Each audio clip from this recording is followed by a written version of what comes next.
चलें आज हम करेंगे सिविल प्रोसीजर कोड 1908। ठीक है ना। पहले तो थोड़ा सा इंट्रोडक्शन कर लें इसके बारे में। इंट्रोडक्शन दो पार्ट में है, एक सेक्शन एक ऑर्डर, है ना। ऑर्डर में बताया गया है ये जो प्रोविज़न बताए गए हैं सेक्शन में उनका एग्जीक्यूशन कैसे होगा, कैसे उनका ऑपरेशन होगा, ये हमें ऑर्डर में बताया गया है। जो प्रक्रिया बताई गई बेसिकली वो ऑर्डर्स में हमें बताई गई है। यहाँ पर 11 चैप्टर में 158 सेक्शन है और टोटल 51 ऑर्डर्स हैं, जिसमें से हमें लगभग 50% ऑर्डर पढ़ने होते हैं, बाकी तो बस नाम से टिक करने होते हैं प्रीलिम्स के लिए, है ना। और जो प्रीलिम्स में आता है ऑलमोस्ट वही मेंस में भी आता है, तो हमें बिल्कुल लाइटली इसको देखना है। बेयर एक्ट पर टोटल कमांड करनी है। इंडेक्स हर एक्ट का इंडेक्स आपको याद होना चाहिए कि कौन से सेक्शन में क्या दिया गया है, इसके भी ऑर्डर और इंडेक्स हमें पूरे याद होने चाहिए। चलो अपन चलते हैं, वैसे अपन बात करते हैं सीपीसी सिविल प्रोसीजर कोड। तो ये जहाँ प्रोसीजर प्रक्रिया शब्द का आ गया तो एक प्रोसीजर लॉ है, ये सब्सटेंटिव लॉ नहीं है। और चूंकि ये प्रोसीजर लॉ है तो प्रोसीजर लॉ की एक विशेषता होती है, प्रोसीजर लॉ रेट्रोस्पेक्टिव इफेक्ट रखता है, भूतलक्षी प्रभाव रखता है हमेशा। ठीक है ना, क्योंकि वो पूर्व से जो प्रोसीजर चल रहा है उस पर भी लागू हो जाता है। जैसे प्रोसीजर लॉ चाहे सीआरपीसी में चले जाएं चाहे सीपीसी में चले जाएं, ये भूतलक्षी प्रभाव रखता है। ये प्रोसीजर लॉ की विशेषता है। तो सब्सटेंटिव लॉ नहीं है, इसके लिए सब्सटेंटिव लॉ आप एसआरए में जा सकते हैं, कॉन्ट्रैक्ट में जा सकते हैं। इस तरह के जितने भी सिविल लॉ हमने पढ़े हुए हैं, इवन टॉर्ट में भी हम इसी में आएंगे। अगर टॉर्ट कोई रॉन्ग होता है ना, संपत्ति या शरीर को भी कोई नुकसान कारित किया जाता है, तो भी हम सीपीसी के तहत ही प्रोसीडिंग में जाएंगे, ना कि सीआरपीसी की तरह, जबकि वो शरीर और संपत्ति के प्रति किए गए दोष हैं। सेक्शन 19 में इसके लिए ज्यूरिसडिक्शन के बारे में भी बताया गया है। ठीक है, तो वो टॉर्ट भी इसी में कवर करेंगे हम। तो देखते हैं हम इसको, डेफिनेशन क्लॉज, है ना। सबसे पहले तो हम देख लेते हैं कि भाई इसका ऑब्जेक्ट क्या है। ऑब्जेक्ट इसमें कुछ नहीं है, संशोधन समेकन किया गया है। एक्ट नंबर 5 है 1908 का, 21 मार्च 1908 को राष्ट्रपति की अनुमति मिली और ये लागू कब हुआ? 1 जनवरी 1909 को। 1 जनवरी 1909 को ये लागू हुआ था जम्मू कश्मीर राज्य को छोड़कर संपूर्ण भारत पर। लेकिन अब ये जम्मू कश्मीर राज्य पर भी लागू है 31 अक्टूबर 2019 से, है ना। तो संपूर्ण भारत पे कब से लागू है? 31 अक्टूबर 2019 से। मैं कई बार बता चुका हूँ, इस बात का हमेशा ध्यान रखना। एक लिस्ट बना लेना कैसे कौन से एक्ट हैं जो प्रारंभ से उनके अधिनियम के जब वो बने थे तब से संपूर्ण भारत पर लागू है। जैसे टीपी है ना। कल हमने जो एक्ट किया था वो भी संपूर्ण भारत पर प्रारंभ से ही लागू है, एनआईए नेगोशिएबल इंस्ट्रूमेंट एक्ट। बाकी जितने भी हैं ऑलमोस्ट सारे एक्ट 31 अक्टूबर 2019 से संपूर्ण भारत पर लागू हुए हैं, जम्मू कश्मीर को केंद्र शासित प्रदेश बनाए जाने के समय से उसकी। ठीक है, अब ये देखते हैं, लेकिन ये इसमें एक और क्लॉज दिया गया बी, नागालैंड राज्य और जनजातीय क्षेत्रों के सिवाय संपूर्ण भारत है। एक्चुअल में इसमें 3 क्लॉज थे, जम्मू कश्मीर राज्य, नागालैंड और जनजातीय क्षेत्र के सिवाय। तो नागालैंड और जनजातीय क्षेत्रों पर ये आज भी लागू नहीं होता। नागालैंड राज्य और जनजातीय क्षेत्रों पर ये आज भी लागू नहीं होता। हाँ, अब जम्मू कश्मीर पर ये लागू होता है। बस इतना सा करेंगे हम इसको, बाकी करने की जरूरत नहीं है। अब हम इसके डेफिनेशन क्लॉज में आ जाते हैं। तो डेफिनेशन क्लॉज में सबसे पहली जो डेफिनेशन है सबसेक्शन 2 में, वो है संहिता। संहिता के अंतर्गत नियम आते हैं। ये डेफिनेशन जहाँ कहीं भी कोड लिखा हो वो सब उसके अंतर्गत हमेशा नियम ही आते हैं। एक ही डेफिनेशन है जहाँ कहीं भी कोड लिखा हो, है ना। संहिता के अंतर्गत क्या आते हैं? नियम। अब हम करते हैं डिक्री। डिक्री को देख लें। ये कहते हैं ये decree as an formal expression और एडजुडिकेशन, तो न्यायालय के न्याय निर्णय की औपचारिक अभिव्यक्ति है। याद रखें, पहले न्यायालय के न्याय निर्णय की औपचारिक अभिव्यक्ति, क्योंकि यहां पर शब्द आया है न्याय निर्णय, इसलिए हम सबसे पहले पढ़ेंगे 2-9 निकालें डेफिनेशन।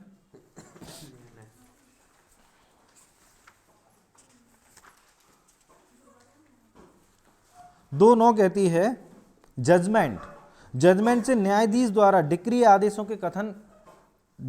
आदेशों के आधारों के कथन अभिप्रेत हैं। तो डिक्री और जजमेंट, इन 2 डेफिनेशंस को, जो हमने डिक्री की पहली लाइन पढ़ी और ये, इसको पढ़ने से हमें एक चीज क्लियर होती है, ये दोनों चीजें अलग हैं। ठीक है, ये दोनों चीजें अलग हैं। एक जजमेंट में डिक्री पारित की जाती है। जब न्यायालय जजमेंट देता है तो जजमेंट में जो भी उसमें लिखता है, जैसे हम मार्शलिंग एप्रिसिएशन करते हैं, भाई 4 इशूज फ्रेम करके हम जो मार्शलिंग एप्रिसिएशन करते हैं, मार्शलिंग एप्रिसिएशन तक जो कुछ भी किया जाता है वो है जजमेंट, ठीक है ना। और उसके आधार पर जो जजमेंट किया गया है मार्शलिंग एप्रिसिएशन तक जब हम पहुंचते हैं जजमेंट करते में, उसके बाद उसके आधार पर जो डिसीजन दिया जाता है वो है डिक्री। क्लियर। तो जजमेंट क्या कहता है, जजमेंट की डेफिनेशन क्या करिए, न्यायाधीश द्वारा डिक्री आदेशों के आधारों का कथन अभिप्रेत है। तो ये आधार जो बेस है, जो ग्राउंड है जिस पर डिक्री दी गई है वो क्या है, न्यायाधीश द्वारा दिया गया जजमेंट। जजमेंट क्या है, इशू फ्रेम करने से लेकर फाइनल डिसीजन, ठीक है ना, जब उसने कहा कि हाँ हम अपने डिसीजन पर पहुंच गए, यानी मार्शलिंग एप्रिसिएशन खत्म हो गया। वैसे भी अगर आपसे पूछा जाए, जब हम बात करते हैं तो ट्रायल क्या है, तो जिस दिन से एविडेंस स्टार्ट होता है, एविडेंस के लिए जो पहली डेट लगती है और एविडेंस खत्म होता है, जब तक जजमेंट चलता है, मार्शलिंग एप्रिसिएशन खत्म होती है, वो पूरा प्रोसीजर क्या होता है, ट्रायल। ठीक है। तो यहां पर तो इसलिए हमें समझ जाना चाहिए ये जो डिक्री में, अब डिक्री पर हम वापस आ जाएं, डिक्री से न्यायालय की प्रारूपिक अभिव्यक्ति अभिप्रेत है, यानी कि जो आधार थे, जो जजमेंट की डेफिनेशन में दोनों में जो आधार दिए गए हैं, ठीक है ना, उनके आधार पर डिक्री दी जाएगी, यानी कि डिक्री अलग है, जजमेंट अलग है। जो जजमेंट था उसके आधार पर डिक्री दी गई है, और ये फॉर्मल एक्सप्रेशन है। डिक्री क्या है, जो जजमेंट था उसका फॉर्मल एक्सप्रेशन है कि भाई इसका इफेक्ट क्या हुआ। डिक्री केवल 1 या 2 पेज में हो सकती है, जजमेंट बड़ा होता है, और उसका फॉर्मल एक्सप्रेशन यानी कि इसका इफेक्ट क्या हुआ वो है क्या, डिक्री। तो न्याय की प्रारूपिक अभिव्यक्ति अभिप्रेत है, जो एक एक पॉइंट को इंपॉर्टेंट एलिमेंट है, इसमें सबसे ज़्यादा ऑब्जेक्टिव आपके डिक्री से ही बनेंगे, तो इसका ध्यान रखना, एक एक एलिमेंट को अच्छे से देखना। तो फॉर्मल एक्सप्रेशन है। दूसरी बात, जो जहां तक कि वह उसे अभिव्यक्त करने वाले न्यायालय से संबंधित है, बाद में कि सभी या किन्हीं विवादग्रस्त विषयों के संबंध में पक्षकारों के अधिकारों का निश्चायक रूप से अवधारण करती है। डिक्री अगर देखें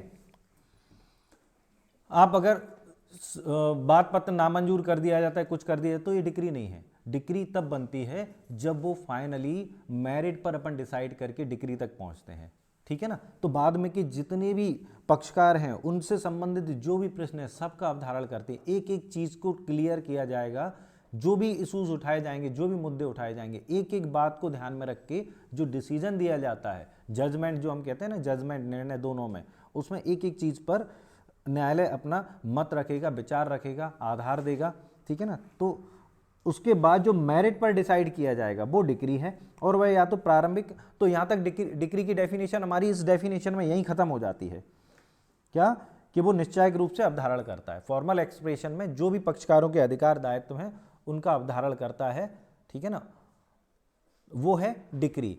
टेक्निकली डिक्री की डेफिनेशन यहीं खत्म। अब तो ये टाइप ऑफ डिक्री बता रहे हैं, तो डिक्री प्रिलिमिनरी हो सकती है, फाइनल हो सकती है, पार्टली प्रिलिमिनरी हो सकती है, और पार्टली फाइनल हो सकती है, ठीक है।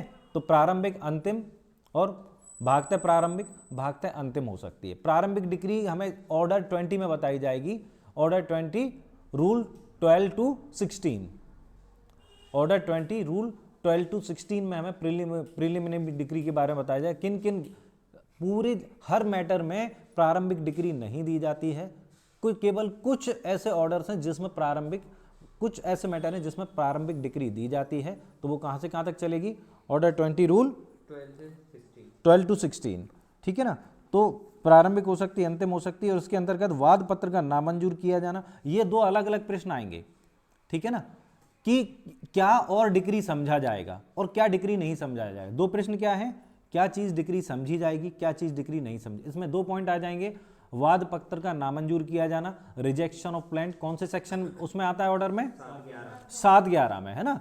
तो 7-11 में जो वाद पत्र नामंजूर कर दिया है उसमें 5-6 ग्राउंड बताए हैं 7-11 में, किस किस आधार पर वाद पत्र रिजेक्ट किया जा सकता है। तो वाद पत्र का नामंजूर किया जाना, और धारा 144 में कि किसी प्रश्न का अवधारण। एक्चुअल में सेक्शन 144 भी डिक्री की वैल्यू रखता है।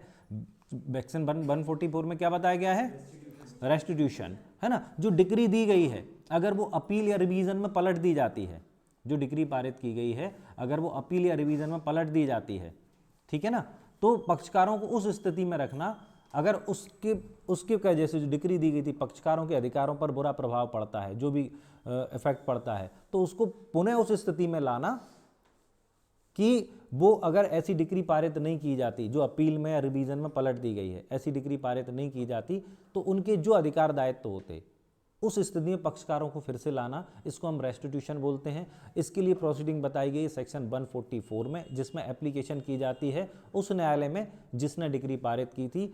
और आर्टिकल 136 लिमिटेशन एक्ट वो कहते हैं कि रेस्टिट्यूशन के लिए आप एप्लीकेशन 12 वर्ष में फाइल कर सकते हैं। एग्जीक्यूशन 12 वर्ष में फाइल करेंगे। कितने वर्ष में? 12 वर्ष में फाइल करेंगे रेस्टिट्यूशन के लिए। तो ये दो चीजें, वाद पत्र का नामंजूर किया जाना यानी कि 7/11 का कोई भी ऑर्डर, इसको हम डिक्री मानेंगे। और ऐसा कोई भी ऑर्डर जो 144 के भीतर जिसमें प्रश्न का अवधारण होता है वो भी हम डिक्री मानेंगे। लेकिन क्या डिक्री नहीं माना जाएगा?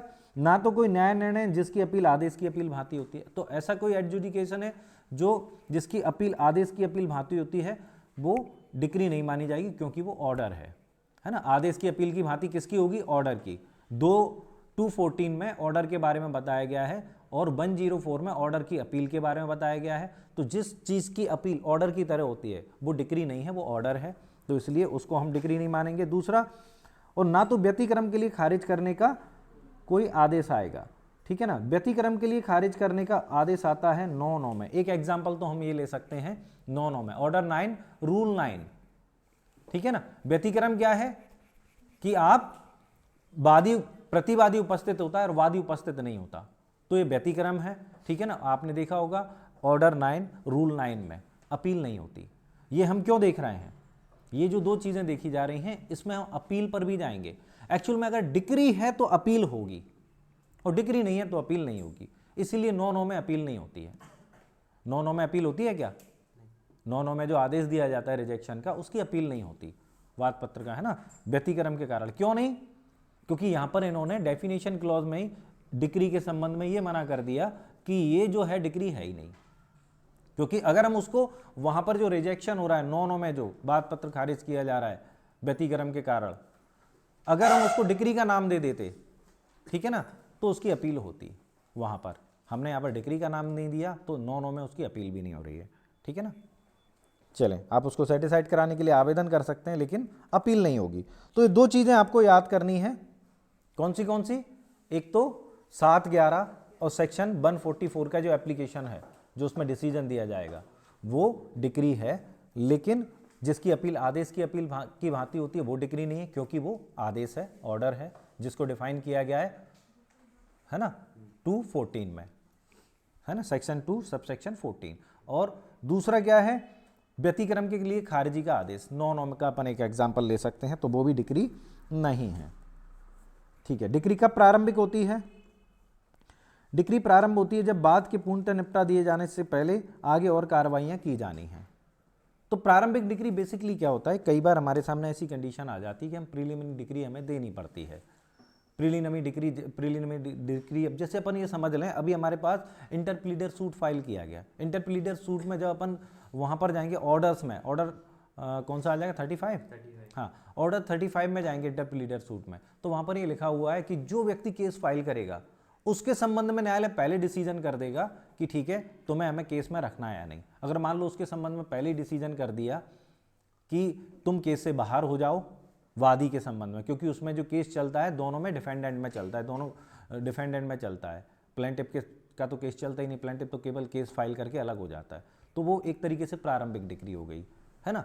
अंतकालीन लाभ के लिए मीन्स प्रॉफिट वगैरह अगर देने हैं तो ये भी प्रारंभिक डिक्री में। तो कुल मिलाकर फाइनल डिसीजन से पहले अगर कोई चीज़ ऐसा ऑर्डर देता है न्यायालय जो लगता है कि हाँ ये पहले ही दे देना चाहिए, तो वो प्रारंभिक डिक्री है। लेकिन प्रारंभिक डिक्री से केस का अंत नहीं होता है। प्रारंभिक डिक्री जब तक होती है कि उसके जब फाइनल डिसीजन होता है, ठीक है ना, प्रारंभिक दे दी गई, जो रिलीफ एडवांस में देने हैं उनकी दे दी, उसके बाद केस चलता रहता है। जब तक केस चलता है तब तक वो प्रारंभिक ही रहती है और उसके बाद वो फाइनल डिक्री के अंतर्गत आ जाते हैं। यहाँ पर एक और चीज़ आती है कि अगर आपने प्रारंभिक प्रीलिमिनरी डिक्री की अपील नहीं की है, ठीक है, और उसके कुछ समय बाद, जितना भी समय लगे, महीने हो सकते हैं, साल हो सकते हैं, और महीने क्यों, हम तो साल ही लेंगे, तो साल हो सकते हैं, ऐसी स्थिति में अगर आपने प्रीलिमिनरी डिक्री की अपील नहीं की है तो उसके संबंध में आप जब फाइनल डिक्री दी जाती है तो प्रीलिमिनरी डिक्री के ग्राउंड पर कोई भी अपील में ऑब्जेक्शन नहीं कर सकते।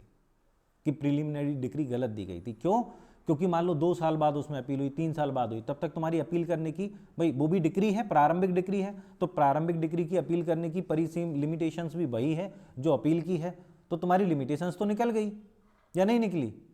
मान लो हम कहते हैं 30 डेज या 60 डेज है और अंतिम डिक्री दी जा रही है 2 साल बाद, तो प्रारंभिक डिक्री की तुम्हारे अपील करने की लिमिटेशंस क्या थी? 30 डेज 60 डेज, तुमने नहीं की। अब आप उस डिक्री को, प्रारंभिक डिक्री का ग्राउंड ले रहे हो अंतिम डिक्री में जो डिसीजन दिया गया है उसको प्रभावित करने के लिए, तो वो नहीं ले सकते क्योंकि उसकी टाइम पीरियड निकल चुका है। हाँ, लेकिन अगर अंतिम डिक्री उस लिमिटेशन में दे दी जाती है, जैसे मान लो आज हमने प्रारंभिक डिक्री पारित की और 15 दिन बाद हमने अंतिम डिक्री पारित कर दी, तो हम प्रारंभिक डिक्री का इशू अंतिम डिक्री में उठा सकते हैं क्योंकि अभी प्रारंभिक डिक्री का अपील करने का टाइम लिमिट बचा हुआ है। Simple thing. तो कॉन्सेप्ट समझ में आ गया, लेकिन हाँ इतना समझने की जरूरत नहीं है, हमें समझना इतना है केवल कि अगर प्रारंभिक डिक्री पारित की गई है तो उसके ग्राउंड पर आप अंतिम डिक्री को में ऑब्जेक्शन नहीं ले सकते अगर आपने उसकी पहले अपील नहीं की है तो, है ना। और वो कारण रीज़न यही था कि भाई टाइम निकल गया तो कैसे कर लोगे। हाँ, टाइम बचा हुआ है तो कर सकते हो, ठीक है। चलें, तो ये डिक्री से रिलेटेड कुछ महत्वपूर्ण क्वेश्चन थे, हमें ज़्यादा चक्कर में नहीं पड़ना है।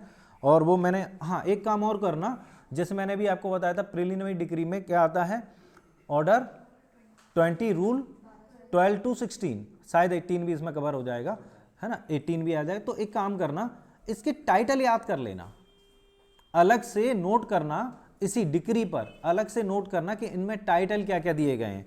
जैसे 212 में आता है कब्जा और विभाजन, कब्जा और अंत्यकालीन लाभ के लिए, पोजीशन एंड मींस प्रॉफिट, है ना। 213 में आता है प्रशासन के लिए, संपत्ति के, तो इस तरीके से आप इसको कर लेना। 214 में आता है सुफा अधिकार के लिए बात, 215 में आता है भागीदारी का विघटन के लिए बात, 216 में आता है मालिक और अभिकर्ता के बीच लेखा के संबंध में बात। तो ये टाइटल कर लेना, हो सकता है आपसे सेक्शन वाइज ना पूछकर टाइटल वाइज पूछ लिया जाए, वहाँ आप कंफ्यूज हो जाएंगे, क्योंकि ये याद करना तो बड़ा आसान है, 212 वो 20 12 20 13 20, है ना, लेकिन ये याद करना मुश्किल है कि इसमें दिया क्या है, तो वो कर लेना। चलें, अब हम आते हैं नेक्स्ट डेफिनेशन जो हमारी है डिक्री होल्डर, डिक्रीदार 2-3, ठीक है। तो 2-3 में डिक्री होल्डर, यहां पर सिंपल सी 2 डेफिनेशन हमें याद करनी है। 2-3 में बताया है डिक्री होल्डर, और जिसके अगेंस्ट डिक्री दी जाती है वो कौन होता है, जजमेंट डेप्टर, वो 2-10 में बताया गया। ये आपको टाइटल वाइज भी याद करने, 2-3 2-10, तो दोनों डेफिनेशन लगभग एक ही जैसी हैं। डिक्री होल्डर वो व्यक्ति है जिसके फेवर में कोई आदेश पारित किया गया है ना, जिसके अनुसार वह व्यक्ति है जिसके पक्ष में आज्ञप्ति पारित की गई है, डिक्री पारित की गई है, या फिर निष्पादन योग्य कोई आदेश दिया गया है। बात समझ में आई? यहां पर क्या दिया गया है, जिसके फेवर में डिक्री पारित की गई है या निष्पादन योग्य कोई आदेश दिया गया। देखें, एक बात याद रखना, जो केस में पार्टी है ना, उसके संबंध में अगर डिक्री दी जाती है, तो अगर उसके नाम से डिक्री दी जाती है तो उसमें हम कहेंगे कि इसके फेवर में डिक्री पारित की गई है। लेकिन जब दूसरी लाइन आती है कि जिसके फेवर में कोई निष्पादन योग्य यानी एग्जीक्यूशन के योग्य कोई आदेश पारित किया गया है, वो भी डिक्री होल्डर है। जब ये वाली लाइन आती है दूसरी वाली कि जिसके पक्ष में निष्पादन योग्य कोई आदेश दिया गया है, तब इसमें डिफेंडेंट भी डिक्री होल्डर हो सकता है। याद रखना, डिफेंडेंट भी डिक्री होल्डर हो सकता है, क्योंकि डिक्री में कई बार हम ये कहते हैं कि भाई इसको ये दे दिया जाए, इसको ये दे दिया जाए। जब हम जजमेंट करते हैं तो डिक्री में हम क्या करते हैं कि भाई ये वाली चीज़ इसको दे दी जाए, ये वाली चीज़ इसको दे दी जाए। एकोमोडेशन कंट्रोल एक्ट में हमने कहा 12, है ना, 12(1)(f), जब उसके संबंध में आता है तो 12(6) क्या कहती है कि भाई इसको कंपनसेशन भी दे दिया जाए। अगर वो नॉन रेसिडेंशियल पर्पस के लिए है तो डिक्री में दोनों चीज़ें आती हैं। वादी के फेवर में हमने एविक्शन करवा दिया और प्रतिवादी को कंपनसेशन दिलवा दिया। तो डिक्री में मजेदार चीज है कि निष्पादन योग्य आदेश डिफेंडेंट के फेवर में भी दिया जा रहा है, ठीक है। तो जहां पर हम कहते हैं जो निष्पादन योग्य कोई एग्जीक्यूशन के लिए कोई ऑर्डर दिया जाता है, तो वहां पर डिक्री होल्डर में न केवल वो व्यक्ति आता है जिसके फेवर में डिक्री पारित की गई है, न केवल वो व्यक्ति आता है जिसके फेवर में निष्पादन योग्य कोई आदेश दिया गया है, बल्कि इस लाइन में जजमेंट डेप्टर, खुद जजमेंट डेप्टर, डिफेंडेंट भी डिक्री होल्डर बन सकता है। क्लियर? ठीक है। और सेम टू सेम इसी को उल्टा कर दिया जाए तो 2-10 में डेफिनेशन हमें क्या दी गई है, जजमेंट डेप्टर। तो जजमेंट डेप्टर जिसके विरुद्ध डिक्री पारित की गई है या जिसके विरुद्ध निष्पादन योग्य कोई आदेश दिया गया, वो कौन होता है? Judgment debtor. ठीक है ना। और यदि ऐसा कोई आदेश ऐसा है जो वादी के अगेंस्ट भी जा रहा है, तो वो वादी भी जजमेंट डेप्टर की कैटेगरी में आ सकता है। हाँ, किंतु इसमें समनुदेशित असाइनी नहीं आता, ये याद कर लेना। चलें, तो ये दो हो गई। बाकी ये डिस्ट्रिक्ट को छोड़ दें। डिस्ट्रिक्ट प्रारंभिक अधिकार का प्रधान सिविल न्यायालय, ठीक है, जिसे जिला न्यायालय कहा जाएगा, अभिप्रेत है। फिर आता है विदेशी न्यायालय। तो विदेशी न्यायालय क्या होता है? देखिए यहाँ पर विदेशी आगे भी हमें जरूरत पड़ेगी, सेक्शन 10 में जरूरत पड़ेगी। विदेशी न्यायालय और भारतीय न्यायालय। भारतीय न्यायालय केवल वो नहीं होता जो भारत में स्थापित है।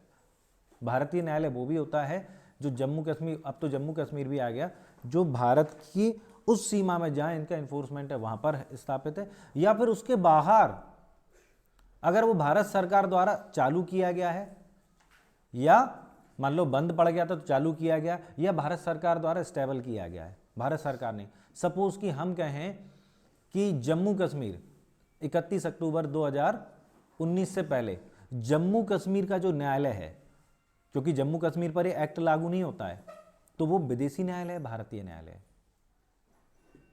वो भारतीय न्यायालय है, क्योंकि वो भारत सरकार द्वारा स्थापित और चालू रखा गया है। ठीक है ना।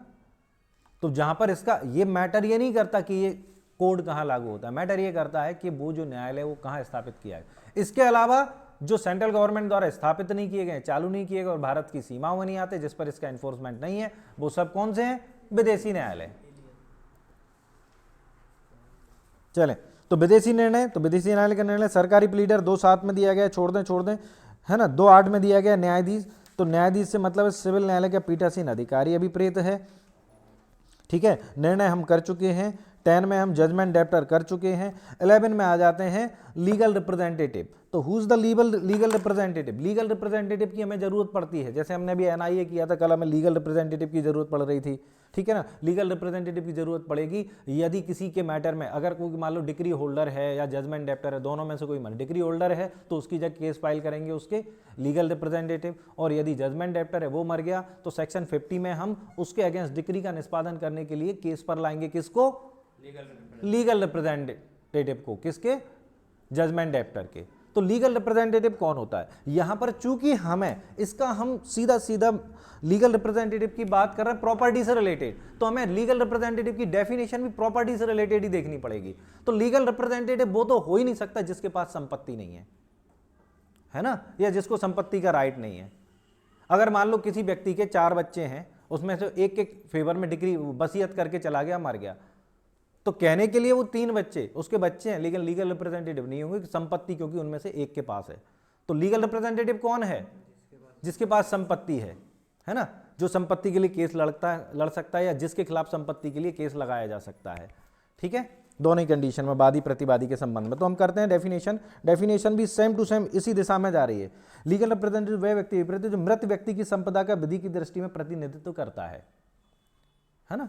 तो कौन? जो उसकी प्रॉपर्टी को रिप्रेजेंट करता है, और उसके अंतर्गत कोई ऐसा व्यक्ति हो तो मृतक की संपदा में दखलंदाजी करता है, यानी कि उसको कोई राइट दिया गया है उस प्रॉपर्टी में, तो या तो वो प्रतिनिधित्व करता है या दखलंदाजी करता है। बात वही है जो मैंने भी थोड़ी देर पहले आपको बताई। भले ही आपके कितने भी बच्चे हैं, लेकिन अगर प्रॉपर्टी का राइट एक में ही है तो वही लीगल रिप्रेजेंटेटिव है, क्योंकि बाकी के पास संपत्ति का राइट नहीं है, तो उसको केस पर लाके क्या करोगे?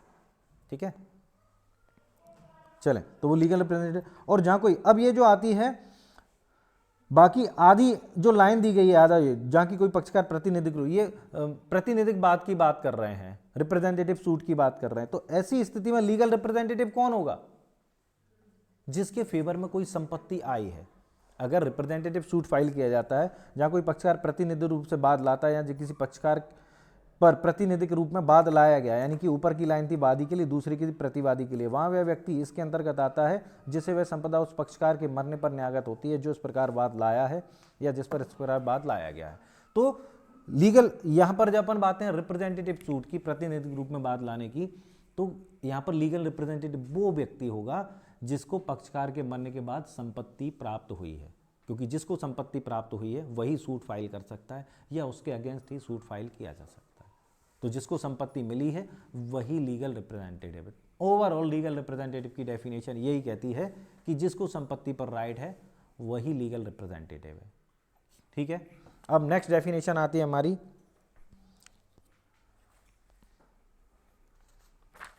12। ठीक है ना, मीन्स प्रॉफिट, अंत्यकालीन लाभ। अंत्यकालीन लाभ क्या होता है? जब कोई व्यक्ति किसी की संपत्ति पर पोजीशन रखता है, ठीक है ना, इल्लीगल पोजीशन रखता है, पोजीशन नहीं, इल्लीगल पोजीशन। ठीक है, तो ऐसी स्थिति में जितने समय भी उसने इल्लीगल पोजीशन रखा है तो उस समय उस संपत्ति से जो भी लाभ प्राप्त किया जा सकता था, सपोज कि उसमें एक टेनेंट रखते थे हम, आपने उस पर इल्लीगल पोजीशन कर लिया, तो टेनेंट जो किराया देता था वो मीन्स प्रॉफिट है और वो उसको देना पड़ेगा क्योंकि उसका इलीगल पोजीशन है। और ऐसी स्थिति में जहाँ की वो संपत्ति रेंट पे दी नहीं जा सकती थी, तो ऐसी स्थिति में हम अनुमान लगाए देंगे कि अगर वो दी जाती तो उससे कितना रेंट मिल सकता था, तो वो रेंट उससे प्राप्त किया जा सकता है। इसको बोलते हैं मीन्स प्रॉफिट, यानी कि संपत्ति पर अवैध कब्जा रखने वाले व्यक्ति से प्राप्त करने वाले लाभ वो कौन से होते हैं? Means profit. ठीक है, तो ब्याज सहित बे लाभ प्रेत हैं, तो ये सब जो प्रॉफिट हैं वो हम विद इंटरेस्ट लाएंगे। तो संपत्ति के अंत्यकालीन लाभ से ऐसे लाभों पर ब्याज सहित बे लाभ विपरीत हैं जो संपत्ति पर सदोष कब्जा रखने वाले व्यक्ति को उससे वस्तुतः प्राप्त हुए यानी कि किराएदार उसमें था, रखते थे हम, है ना, उस पर उसने कब्जा रखा, या मामूली तत्परता से प्राप्त कर सकता था, यानी कि अभी किराएदार नहीं है लेकिन अगर हम रखते तो कितना हम उससे फायदा कमा सकते थे, वो मीन्स प्रॉफिट है, तो वो उससे ले लिए जाएंगे, है ना। किंतु अगर उसने कोई इंप्रूवमेंट किए हैं, सदोष कब्जा रखने वाले व्यक्ति ने अगर कोई इंप्रूवमेंट किए हैं, उससे जो लाभ प्राप्त हुए हैं वो मीन्स प्रॉफिट नहीं है। ठीक है, तो अंत्यकालीन लाभ क्या होते हैं? जो प्राप्त कर रहा था या कर सकता था, तो वो उस व्यक्ति से वो लाभ प्राप्त किए जाएंगे जो उस पर इलीगल पोजीशन रखता था। ठीक है, लेकिन अगर इलीगल पोजीशन रखने, अब इलीगल पोजीशन कैसे रखता है? मान लो आपकी किराएदारी समाप्त कर दी गई, आपकी लीज समाप्त कर दी गई, आप फिर भी कब्जे में बने हुए हैं, है ना। सेक्शन 258, सेक्शन 248 हमने MPLRC में देखा, वो भी मीन्स प्रॉफिट ही देने पड़ेंगे उनको, क्योंकि उन्होंने इलीगल पोजीशन रखा है उस समय तक।